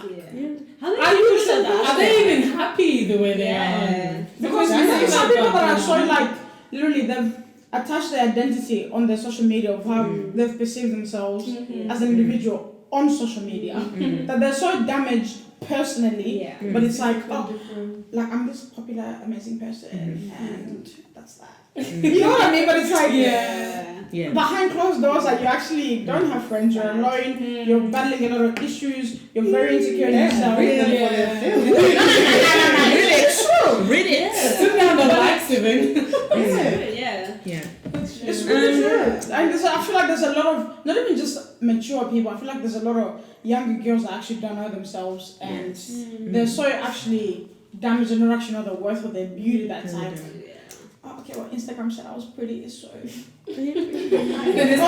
themselves after. Tyler called me pretty today in school, so. Well, let's stop avoiding and get personal. I was gonna say, Let's get personal. we're all insecure. Yes, Let's yeah. talk about this insecurity. You want to talk about insecurity? No, legit though, that's what makes us like feel. I will speak from a personal point. I think we've touched on the importance of that beauty is within. Because even our bodies change. If you think I'm beautiful because I'm young, you're going to have depression by the time you're 50. Because people are like, these wrinkles ain't it. You're just going to, it's not about the outside appearance. It's about you being comfortable with every change and every part of your body. Yeah. And for me, I don't think I've 100% reached that level yet. And I'm growing and I'm learning how to be content. And I'm learning how to do it by myself. But sometimes you'll be like, oh no, I'm confident. But at the same time, it's like, oh, I'm in a relationship. Oh my gosh, confidence just boosted. You know, like, and then you're like, my boyfriend called me pretty. That's real. Exactly. You're telling your mentor, like, people like, oh yeah, I'm like, I'm confident. What you on about? You know, like, I ain't got my insecurities. You know, like you're waiting for, like, you're using someone else as like your template for. You know, to be like, okay, I'm confident, I'm beautiful, and I've noticed that it is quite. It is. Yeah. I mean, it's good to kind of have some level of drive to kind of boost you up, but it's not good for it to be your complete Yes. drive. You can't attach your complete. Exactly. You're all existence on that. When you are insecure within yourself, one thing I've learned in growing up is that people treat you how you treat yourself. So if That's the word. I've noticed that it's the same thing as like when I used to be like so insecure and I'd treat myself like rough, like I would be like, look, it is what it is. I'm wearing whatever I wanna. It's like the type of guys that will be attracted are also like, Why am I attracting these ones? well, where did you get the confidence to come and approach me? You know, like I've learned that people treat you the way you treat yourself. Yes. So it's important for you to find that within yourself, and I'm learning how to do that. There are moments where I'm like, I'm good. And I think that sometimes when you have gone through so many, like you've had so many comments, it's like conditioned in your head. That's why sometimes people be like, you're anorexic, eat. But the thing is, they don't understand it's a mind thing. In their minds, they've already been conditioned to look that way. So even if they're in the mirror and they're like size 1, they're just like, I'm still fat because all my, like 10 years of my life, I've always been told I am that. So now it's a matter of like, people be like, what's wrong with it? Oh, she has to just eat. But they don't understand it's a mind thing. And it's a matter of encouraging that person to be like, you know what, within yourself, you're beautiful. Even if you eat a burger, you're good. But because they're conditioned like that, and I've noticed that even when I lost weight, I did go through a phase where I had an eating disorder because of the way people would comment in church. They'd be like, sis, yeah. I fell off of bread, you see, for breakfast, you know, and that made me, it's like from back home and then coming to Australia and then going to school, and now it's like you're not pretty. It's like as long as you're not this stage, you're just in the same category. You're not pretty, you know, and that just added on, and that just made me even insecure. That even when I lost weight and I was fit, it's like I started basing my beauty and my confidence based on how often I worked out. Or how much I limited meals, or how much I like puked, so that, you know, I maintained that flat stomach. And that was dangerous. Dangerous in itself.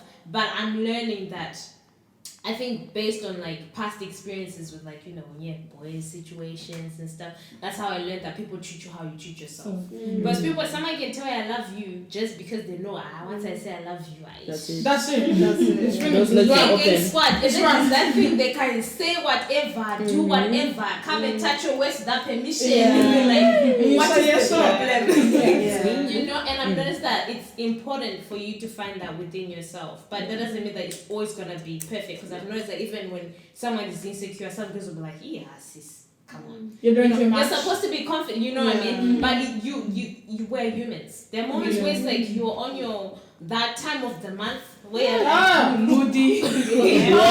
Look. That's a topic for another day. You know? it's normal, it's natural, and we need to embrace that because that's how we grow and evolve. You'll be like, okay, I don't feel this way. What makes you, and have the thing that helps you boost up that confidence. You know, if you feel like you don't look, I just need to eat a bit of chocolate, watch a movie, do it. If that's how it's gonna make you feel more exactly. It's important to find your thing and also like kind of find it from within and not depend on people, because I've noticed that people be like, I'm confident, and then that relationship sis is now in depression. No one will love me because he did.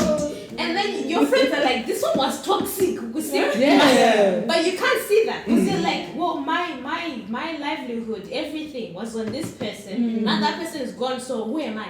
I don't know who I am because they're not there. Of which there's so much more that you carry with or without that person. So I think for me personally, I'm still learning. There are moments where it's like I have to hold myself, where I'm like, I'm working out and I'm like, okay, I'm overdoing it now. While I'm looking in the mirror, I'm like, I'm still thickums. Why is there too much flesh on my bum? Is it, you know? And I'm still learning how to embrace that and finding my thing. Where I'm like, you know what? Whenever I feel insecure, even in my relationship, I'm like, you know what? I'm gonna take a day off to myself.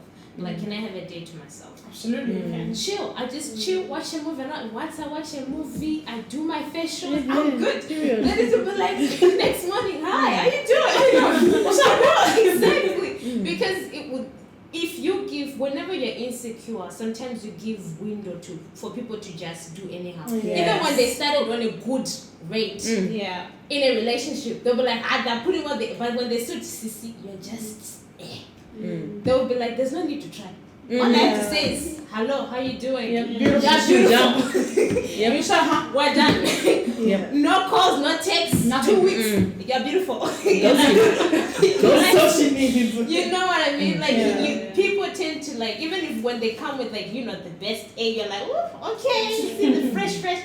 When you don't have that thing for yourself, it's just, even when you get married, like, you're gonna get married, you're gonna have kids. You can't depend on your husband to be like, babe, you're beautiful. But sometimes, you know, then babies will change. Sometimes even your partner could be like, you know, sometimes you also be looking at your partner like, what is Sometimes you look at you and stuff like that. Exactly. It's I got a question. Do you guys believe that there's a difference between English? It's okay. Between confidence and cockiness. Yes. Because cockiness is a mirage and it's rooted in insecurity. Confidence is a state of mind and it's rooted in healthy self-esteem. Like, when you see like personalities that are really grandiose and like overdoing it, you know, too much. You go behind the scenes and they're just so, you know, I heard once someone said confidence is quiet.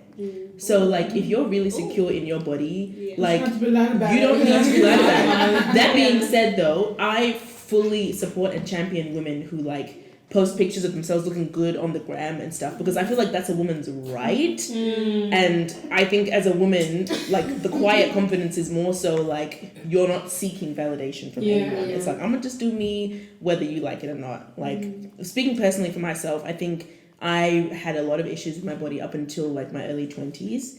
And I used to do a lot of extreme things to myself as well, but then I actually developed anemia because I was like starving myself for so long. And at that point, it was like, okay, something has to change. So I'm just a naturally thicker woman. I always have been, always will be. And in the past few years, my journey with like my self-image has become more about wellness and inner health and treating my body kindly and just being kind, listening to the rhythms of my body, even with exercise. Like, look, I'm not gonna lie, I'm not exercising that much right now. But when I do exercise, I don't enjoy like high intensity workouts. I enjoy exercise when it brings me joy. When it's like dancing, going for a walk, things like yoga and stuff. Those things that are a lot more natural, I enjoy. And I used to be obsessed with this like fitness culture, like, oh yeah, I've got to like grind. And like, it's completely unsustainable. But now I'm very much more like hippy dippy, even with the way I dress. Like, you know, sometimes I wear a bra, sometimes I don't. Like, it is what it is. Like, and I've even started wearing clothes that are more like, I don't know, just let my body breathe a little bit more, because I also went through a phase where I was obsessed with like, you know, being tight. tight. But now it's just like, you know what, I'm just gonna wear what makes me feel good on the day, and I'm so much more in touch with like the spiritual elements of who I am. And I'm like, if my spirit feels disturbed, I'm not gonna do something that's gonna make me feel worse. So if I want to go out today without makeup, I'm going out without makeup. If I want to do a full beat, I'm doing a full beat. If I want to wear a wig, I'm gonna wear a wig. If I want to go natural, I'm gonna go natural. Whatever it is that my spirit responds positively to, that's what I'm doing. And I do so much to protect this energy, like you wouldn't even believe. And you ain't sorry about it. You ain't gotta be I'm sorry. not, because I don't need to see Miss Size 2 Caucasian woman like on the. I've seen that my whole life. I don't need it anymore, so I deliberately cut it out. And I'm so big about championing Black women. Like literally, I like basically assaulted Majita in the car park, being like, "Yes, it's you on the ground." I am so excited when I see Black women confident in their bodies, and I gas Black women up anytime. If you ever need me to gas you up, I'm there. Because white girls get it systematically all the time. I don't care about making a white girl feel good about herself. Sorry. Black women, I'm here for you. If you need a pick-me-up, I'm there, because we just get attached so much, and that's what I'm about. I wanted you to text me every morning. Yeah. And that's that. And the thing is that No, he doesn't. like we will always gonna have someone prettier, all this stuff. Yeah. It's the reality of life. I know I don't want to put it down, but like No. I'm the prettiest. That's it. You know what? Like there's gonna be somebody more prettier, but it doesn't undermine all the experiences that we've doesn't gone change through. it. Yeah. But there's Absolutely. always going to be the external factors. Like you cannot live under your you're gonna see those people that you think you're intimidated by or whatever. So that's why like many of you guys expert is so important to be at peace with yourself. Like for me it was like I'm short, or like, oh look at the Ethiopian like forehead that's glowing. I don't know, whatever. Let it shine. Like those minor that's like and it's like they're there. They're gonna be there. So I've come to a place like we'll always have insecurity moments. It's just like when you have those times, like when you haven't been looked after, or like you haven't had that affirmation, those voices that come in, that's the most important time where you get to choose whether you're gonna say to yourself, you know what, so what? They said that. Is that really true? Like that's it. So like you get to nurture yourself and you get to build yourself, like what you're saying. You have a choice. Like if you look at your history, or like how people treat you and stuff like that, there's nothing that come up. But the beautiful thing about Black women, I'm gonna say this, is like the inner strength that we have. It kills everybody. It kills everybody, So and true. it kills me to see it that we don't value it and we don't see it. And that's where our power comes from. It's not like the stereotype, but we're resilient. Like I've gone through. I don't know if many of you guys know my story. Like one of the things that I'm learning to accept myself is the resilience, the determination that got me this far. Like those are the qualities. You know what I mean? Like legit, we have to acknowledge why we're going around like acting like we don't have it. Like, and that's the culture that we, like young women, like in 20s, we get to set. We get to be a role model for the young ones that are coming. They're gonna look to you. Your sister gonna look to you, like, and be like, oh look, I see the model. She doesn't look like me. I don't see anything on TV right now. They look at you. So I think like I can tell you many securities. I've got securities. But at the end of the day, I'll wake up and you know what, I'm worth something. And my day to day is going to be making sure that person knows that they're worth something else. Because it doesn't matter your color skin, light skin or black skin, I still get criticized. I'm skinny, I still get criticized. But beauty will be defined by society, but it also gets defined by individual self. So we have to watch out those voices that are like criticizing, and I'm saying this to myself first. But legit though, it is.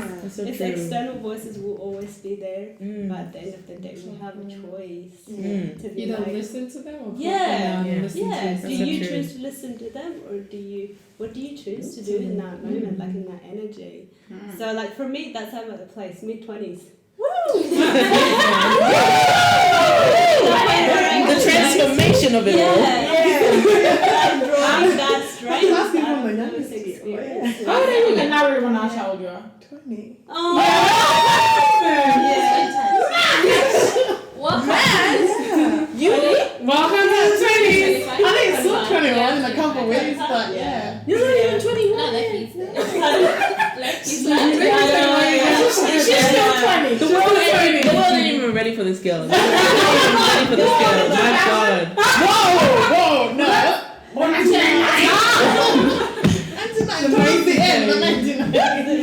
She's still 93. Oh, protect her at all costs. Oh my God. But just going off what you guys were saying a little bit, also the question was like what you see. Yeah, I forgot the influences question. your insecurity. I just I remember the question, yeah. Like, of course we all have a bit insecurities, and coming from a small town with predominantly white people, there was a lot of insecurities about like body type as well, because I'm always the bigger one, as well as my skin tone. And then I go on social media, there's like the Kardashians and like this image that was supposed to look like. Yeah, like especially when Instagram first started, like I was following all these white girls and stuff, and it definitely had an impact on like my insecurities and how I saw myself. So like in the last couple of years, like I've made it my mission that okay, I'm gonna be on social media, like that's a given, but I wanna have a say in what I see on social media. So I've made it my mission to just like I'm constantly following like black people. If you see now, it's literally just black people all everywhere, and especially like plus size girls as well, because I'm like, okay, they have this confidence that they're okay with the way that they look. So then that's kind of influenced me to be like, look, okay, I'm looking a bit like her as well. So then now I'm gaining a bit of confidence in the way that I look as well. It's not it's a lie. I seen all your pictures. Don't yeah, like it's also just like a little bit of like fake it till you make it as well for me. So it's like yeah. So then I just had to just kind of like trick myself into that confidence where now I'm like I'm happy with where I am and I'm confident with where I am, but also just what I make sure like I see on my social media, as well as the girls that I have around me and the like the aunties and stuff that I have around me, that their confidence as well is something that I'm constantly learning off. So then it's changed my whole perspective of like not only myself but like as the black woman overall as well. So but isn't it crazy that you like had to trick yourself to kind of feel confident or like because if we could trick ourselves into thinking we ain't all that cute because of what we I see, myself, we can do it. No, I'm saying that it's crazy that it was a thing to begin with. Yeah. Like it's like we have to literally that's convince what ourselves. yeah, we have to work program your exactly. mind. Okay, like yes, I am beautiful, doesn't matter like my body size or whatever, what I look like, my forehead, my color, you name it. My height, my body size. Decolonize your mind, that's what it is. Really, we are faking until we make it. It's hard, bro. It's hard. Okay, just to wrap up, so that I don't keep you guys here for too long. We're still here. Too much of your time. To just wrap up, I want to ask you guys, because a lot of you said that you're still in the process. You know, you're in the process of fully loving yourself completely.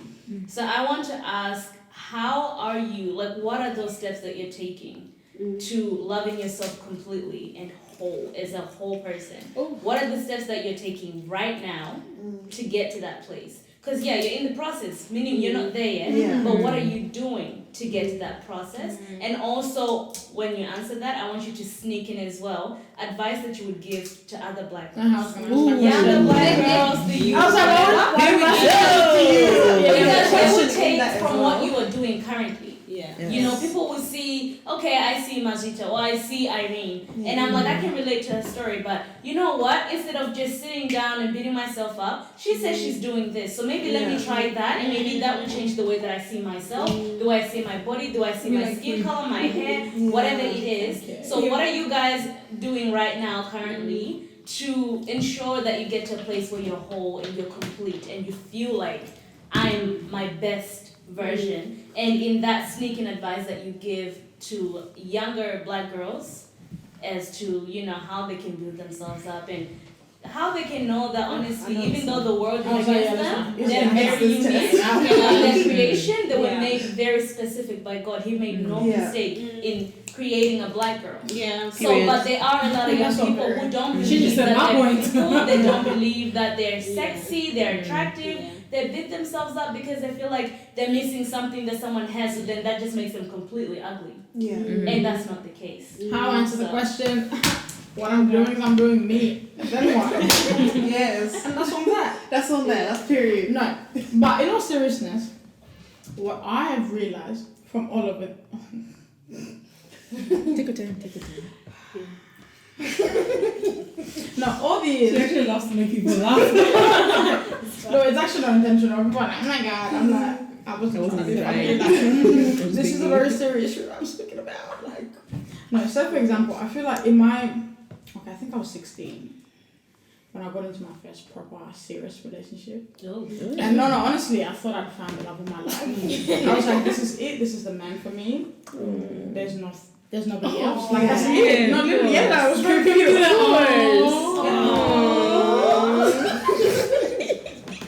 No, it was super cute. But then it's like within the we're done for about 4 years. Fine. Wow. I love it. I wish I could. Yeah, no, I really did. Yeah, we broke up and I was like. Wow. Yeah, 20 or 21. Yeah. I don't know. It was but you know one of those, like we literally went to the same primary school, went to the same high school. It was like that like childhood love and it's like, oh my god, like this is it. This is the one for me. But while being in that relationship, as a teenage, obviously you're literally trying to find yourself. You know what I mean? Like you're actually trying to know you as well. But at the same time it's like, oh okay, you've got this man that you're also this relationship that you're trying to make sense of, and you're like you want to please him as well, and it's like where do I fit in? Play-Doh. Yeah. But I feel like in the midst of it, not that I lost myself, I feel like I haven't found myself yet.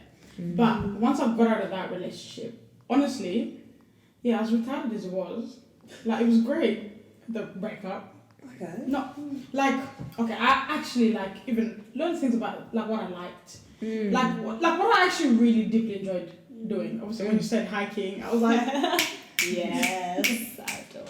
yeah, obviously like hikes, camps, very like just activities, just you know, being out there doing things, friends, people. Awesome. I'm a very people's person, if you guys didn't realize by now. Very big people's person. Yeah. But then it's like being in that relationship just held me back, and I was like how to be a certain way, and it's all of that.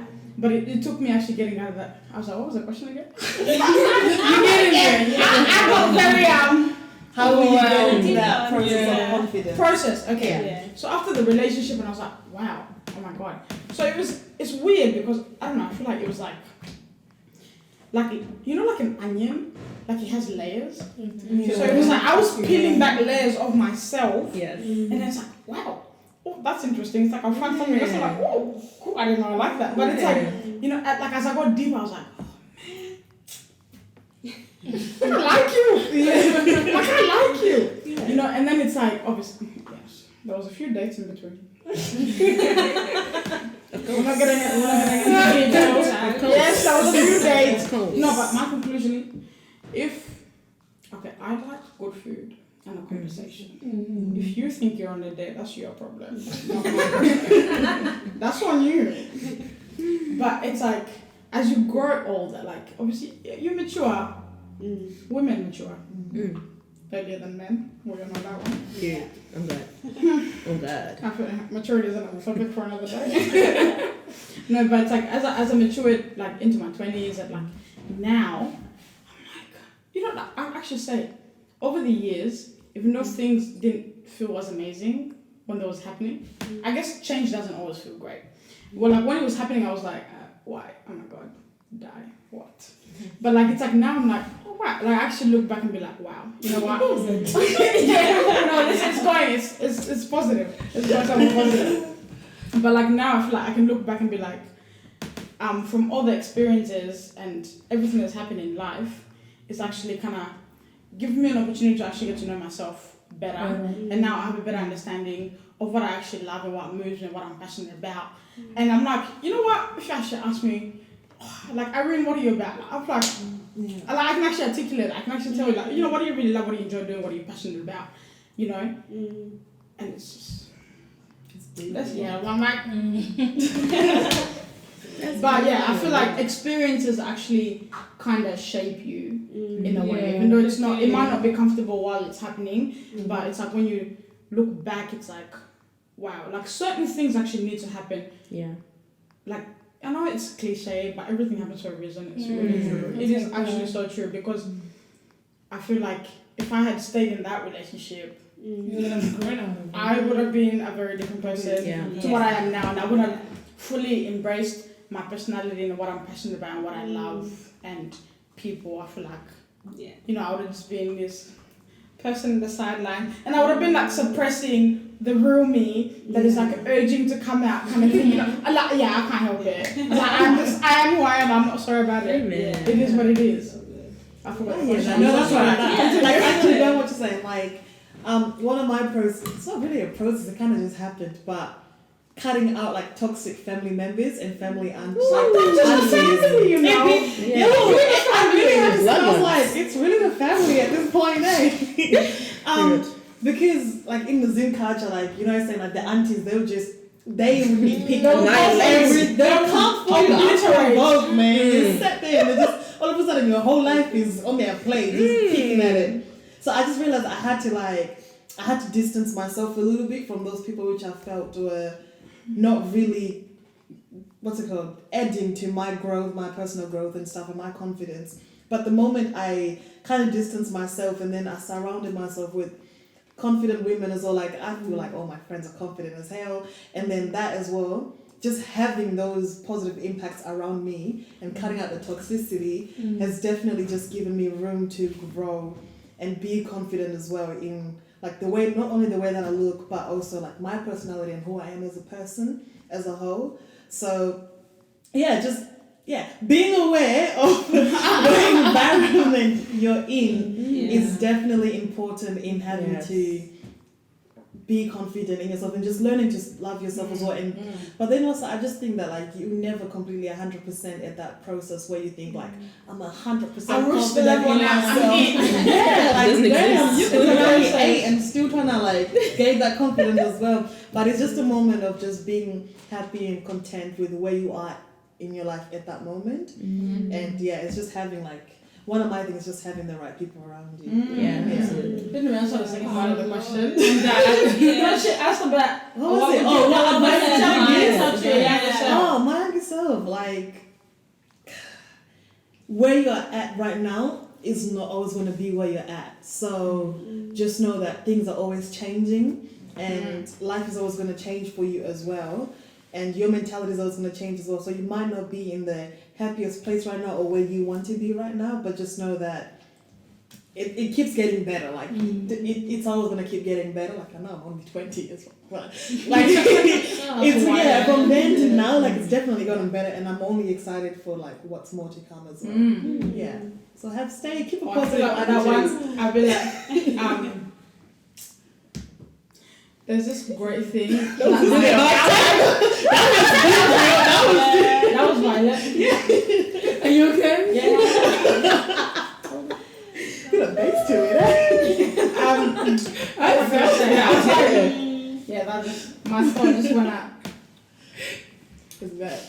Yeah. Okay. No, I got it. There's this thing that God created women with called instinct. What I would talk to my younger self is bloody listen to it. That's it. Honestly, I feel like half of the time, we know what's happening, but it's like, you still be, like, is it really happening? My heart, my emotions. Listening to my heart with your instincts. Because really, 99.99999%. You're right. It's right. It's really right. And you just save yourself a lot of heartbreak and hurt altogether if you listen in the first place. I mean, easier said than done.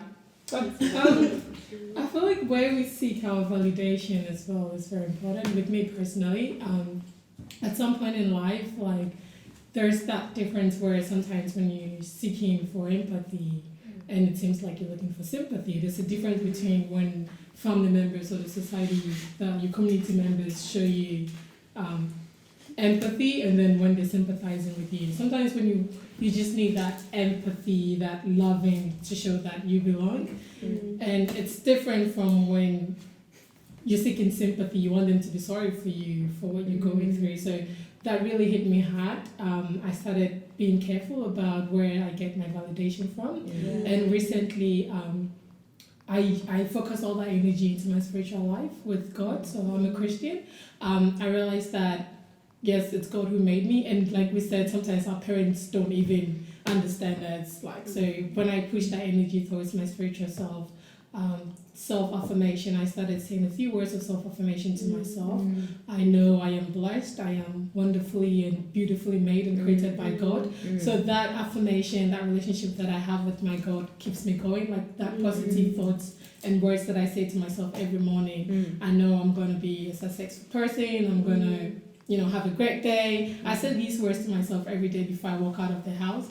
And so once I walk out of the house, there's nothing negative on the radio, on the news, or that I walk out of my house and you would tell me that, hey, like, this is going to happen, I'm going to take that. No, because I already fill myself up with positivity even before I step out.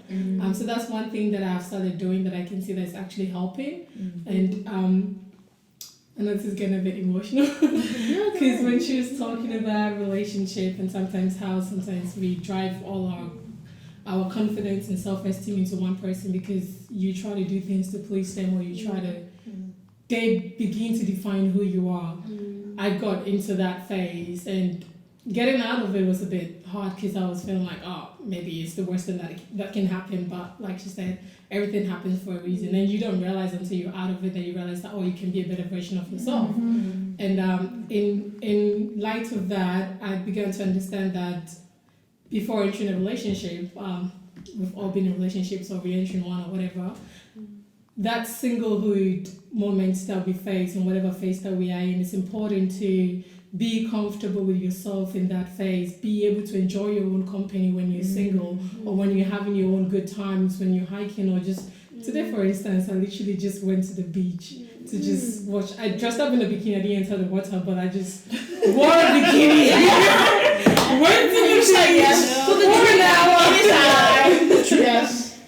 for an hour just to enjoy my own company, just be there by myself. And if I can enjoy my own company, then people can enjoy the company that I have to offer as well. So that being said, that's the advice I would give out to people out there. It is important to look within yourself, accept yourself for who you are, value yourself, respect yourself before others can respect you.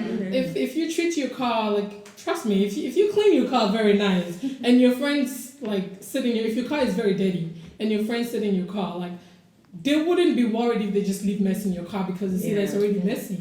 But then if they enter your car and it's spotless and they're holding rubbish in their hand, like, don't hold it till they get out of the car and check it out. So how you treat yourself is how people will treat you as well. So that's great. And somebody can't love you until you love yourself. Thanks for that. That's amazing. Just I'm still growing. I'm done. We're still learning. I'm still learning. I'm still growing, and it's a journey. It is a journey. It never ends. That's beautiful. No. Unfortunately. I didn't see it. I want to see it. I was like, did you go fast? Just to add on to like all three combined. Because I'm like, you touched oh my god, no, I think for me, I used to be very insecure, like you said, like when you're an emotional person, I used to be very insecure about that, where I'm like, little things would just trigger me. And people, where I was giving space for people to then mess up with my energy. Like, or their like opinions just kind of dumb down on me to be like, okay, they called me ugly, so I'm probably ugly. Yeah. So for me, I think self-awareness is important. And actually being like, even the parts that you don't like about, being accepting of them and being like, you know what, looking at it from a place of like, okay, I might not like this, but I can grow from it. Instead of like, this is who I am. Yeah. So I'm just gonna sit and just, be in there. Yeah. So for me as a person, I'm an energy person. Like, some people be like, you're so quiet, and I'm like, I'm really an energy person. Like, even if someone is very happy and their energy, like, they just came, I can sense it. I'll be like, literally, it's so bad. Like, even with my partner, like, you'll be talking about something, like, you are faking it, my guy. Sis, same page. I'm like, protect it. You don't have to bring it. Protect it. Protect that stuff. Literally, like, you don't even have to, like, explain. I already know. I'm that type, like, I'm really a big energy person. Like, even, like, someone's bad energy can easily affect my energy. Yeah. Like, I'm an energy person. If a person comes with sadness, it's like somehow I just can't you carry if someone comes in there like just quiet, it's like I can't. It's just it's very hard. even people, I'm like, they seem nice, but their energy is just off. I just can't be friendly. It's like, I'll be like, I'm all smiles and stuff, but I'm like, ooh, your energy. You're doing too much. It's really, like, it used to bother me before. Like, literally, it's like someone's energy would affect me, and I'll be like crying. I'm like, she said this, and my parents were like, that's small thing. You don't understand what she was saying. It's your energy was going both of them together, they affected me at the same time. But like, you know, like I've actually grown to actually be accepting of myself. Like even like how someone be like, you're so sensitive, used to trigger me. And I'm like, oh my gosh, I need to be like more tougher, like, you know, say something mean to me, I'll be like, I'm gonna hold my tears. I'm going to hold my tears. I'm like, no, I can't. So I think self-awareness is amazing, and I feel like you are the first person that needs to accept yourself. Even the parts that you're like, you know, I don't like this part. Embrace it, but look at it from a point of like, I'm identifying something that I need to change so that my energy is complete. So it's like I can grow from this. I think self-awareness is important. Instincts is important. I'm that type of person. Sometimes I'm like, just give them a benefit of the doubt. It's a lie. They'll Don't do be it. Jesus It's a tomorrow. lie. Midnight. No, and I also feel like because I know people have different religions and they have different ways that. For me, I'm always like, find something that brings positivity, and for me, I'm a Christian as well. So for me, trying to fix my relationship with God is good, because sometimes, you know, when you grow up in a certain environment, your mentality is jacked up. But when you now focus on God's love, it just like you take that in and you're able to like flow with it. Yes. Because you can't give from an empty cup. Like, you know, so for me it's like when you focus, it's not always perfect, and you also need to allow yourself to be human and be like, okay, I'm not perfect, but at least I know where I'm drawing my energy from. So for me, I'm learning how to protect my energy, because I know I'm a very big energy person, and sometimes I put myself in a situation, I'm like, but I need to be nice. They're just being nice though, and their energy is just you know. So for me, I've learned to accept it, like, you know what, because I'm an energy person, if the energy is not good, step away from it. If the energy is not good, just keep quiet and stay there and just don't take it in. Leave it there. And I've learned to also be like, with that, I'm trying to learn how to also have boundaries, so that people know, because sometimes I'm like, she's just so quiet sometimes. She talks too much sometimes. I can just do whatever. so I'm learning to also be like, okay, like establish boundaries for myself, to be like, okay, now this is getting step away. Step away. Go somewhere. Exactly. And being able to actually take time to understand you and appreciate you. I think for me, I've learned the importance of having, like, even if you're in a relationship, having your you time, where it's like you learn to be comfortable by yourself. Because for me, I'm always like, if your energy is good, you're able to give good energy. If your energy is not good, you can't give that good energy. You're gonna affect another person. So for me, whenever being self-aware, to be like, oh, my energy is a bit tipsy, I need some, not like that. Not like that. She's still the No, it's like I'm like, guys, I feel like when you feel like your energy is just not right. Yes. Just be so like in tune with yourself to be like, I need to fix me and do me, so that I'm able to then do better and be more able to do things from a place of, okay, I'm coming from a place of like happiness, love.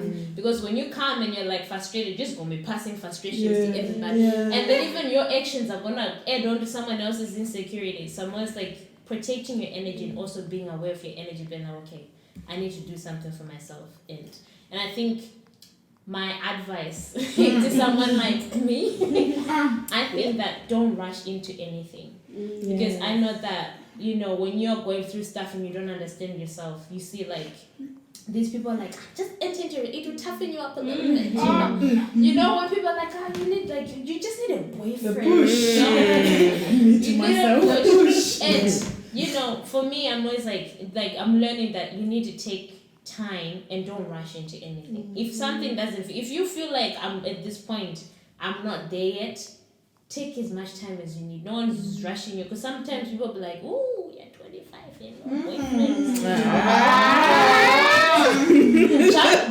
And then you dive in there with more baggage. Now Yeah. someone else's baggage is Exactly. added onto you. Now it's like It's just a bunch of baggages. exactly. It becomes Excess. so for me, Excess I'm luggage. so protecting your energy and embracing, you being emotional. Because even like with black women, so it's like you're supposed to be tough. Yeah. Like you don't have time to be emotional and be weakness. Exactly. Like it's okay to be like that. God doesn't love you any less. You're still a beautiful creature and there's a reason why He created you that way. I've noticed that even with me, it's easier for me to like sympathize and empathize with someone because I'm emotional. I'm an emotional being. It's where even if someone is sad, it's like I can feel their sadness and it makes it easier to relate. And now I'm learning how to embrace that instead of being like, oh my goodness. That makes me weak. Yeah. Vulnerable. Like it's actually a good skill to have. Yeah, so I'm learning to appreciate that. So taking time for yourself, understanding yourself, and if you're a Christian, learning how to embrace the Father's love is important. So that way you're drawing that energy from there, and then it's like you're able to then share that with yourself and with other people. So that's mine. One of the most beautiful picture of I saw beauty and worth and all those things was I think when I was a teenager. I remember there was this self-esteem class that came on, and one of the videos that they show was the $10 notes. I don't know if you've seen it, but there's someone holds the $10 notes, and then they're like, how much? Oh, is it this doesn't worth? lose its worth. Yeah. $10, and then they squeeze it up. It's like, how much is it worth? It doesn't lose value. And for me, the biggest thing, yes, I'm in the process of just embracing, but also making sure that the experiences or life experiences I went through don't define me or don't take that voice away from me. So that how I do that is making sure that I protect my energy. So I actually have to literally cut people off, friendships, relationship, because I knew that the values that I want to head to, they don't contribute. So intentional living is one of the biggest things. The other one is remind yourself, I remind myself, it's really weird, but in the mirror, and just be look, you're worth the experiences that you're going past, or somebody has said that so that image pops up to me, and I remind myself, because the strength of voice, critical self is at times stronger than what I want to be. Yeah. You know what I mean? So I have to literally go in the mirror and do it. It's uncomfortable at the start, but until I get to that point. So that's what I do, and then practically cut people off, just intentional, protect your energy. Life is limited. Because out of that, how you accept and love yourself is how much you give out. So it's I go around trying to save the world, but then I was like, oh, look at me. You know what I mean? So it's just being intentional is so important.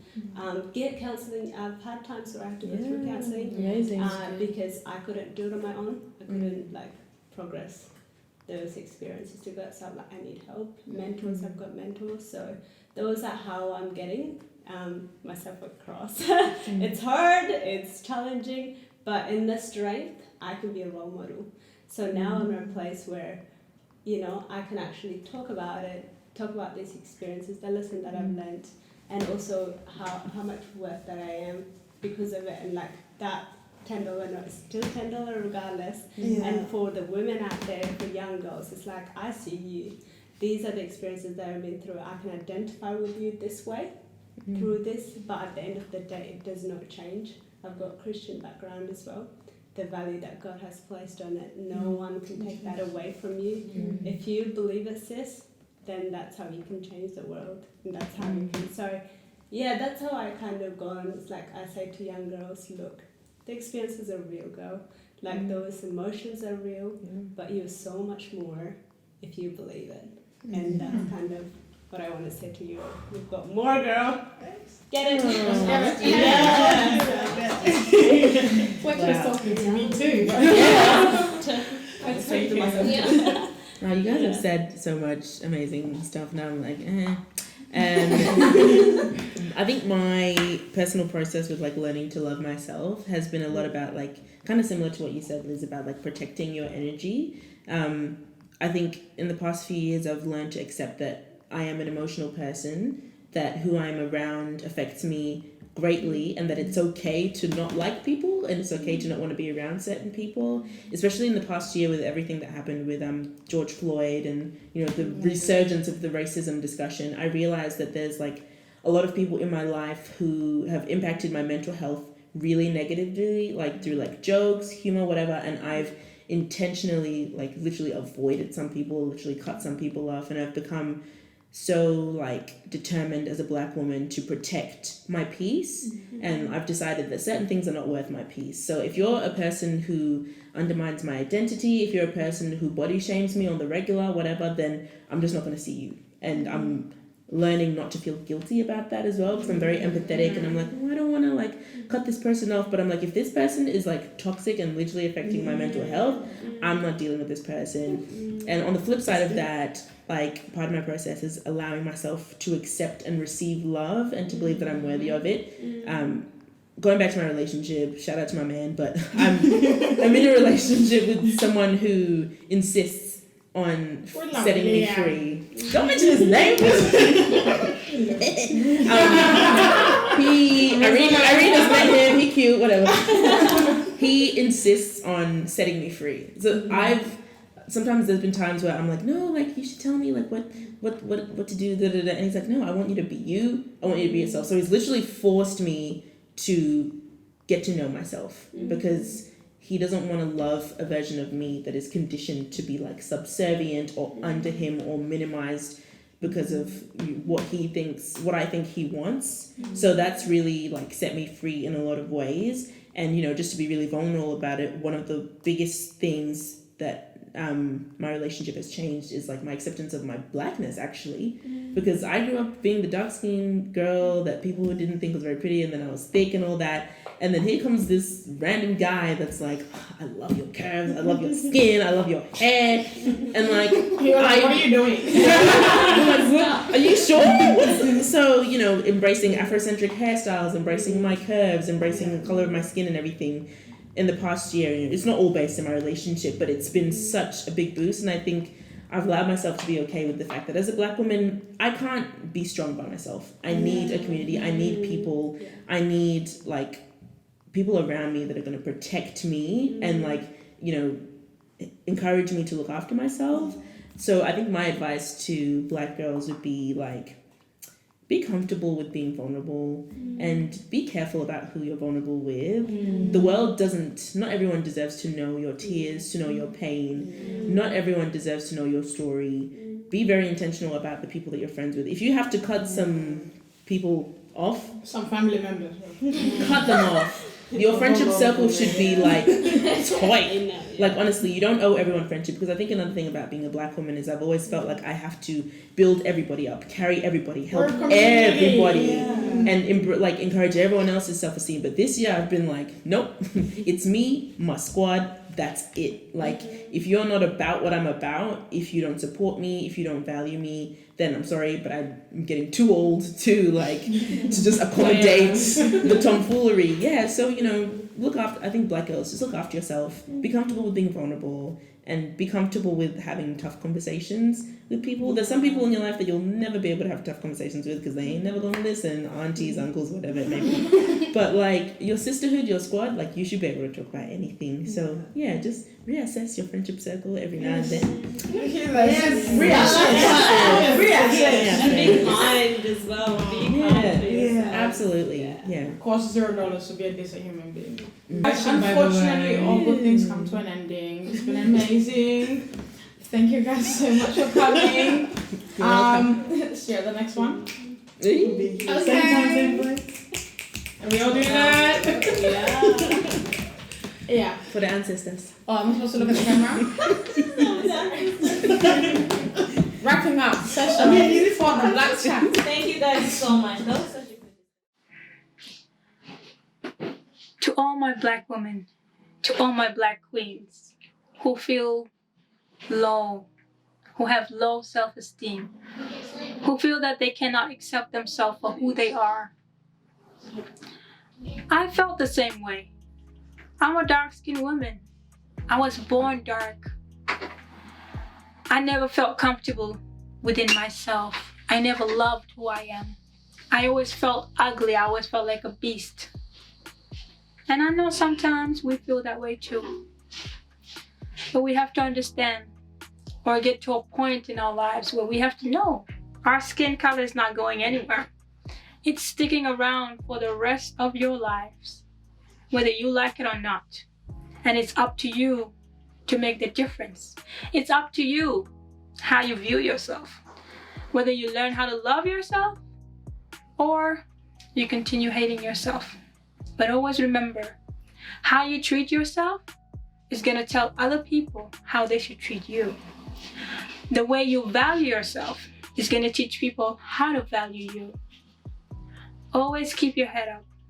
Learn to accept yourself. It all starts with you. Confidence comes with you. It's all about your mentality. It's all about your mentality. It all starts within here. If you want other people to validate you, you need to start validating yourself. If you want other people to love you, you have to start loving yourself. If you want that respect, you have to start respecting yourself. It all starts with you. And you're not just black. You're black and beautiful. Keep your chin up, queens.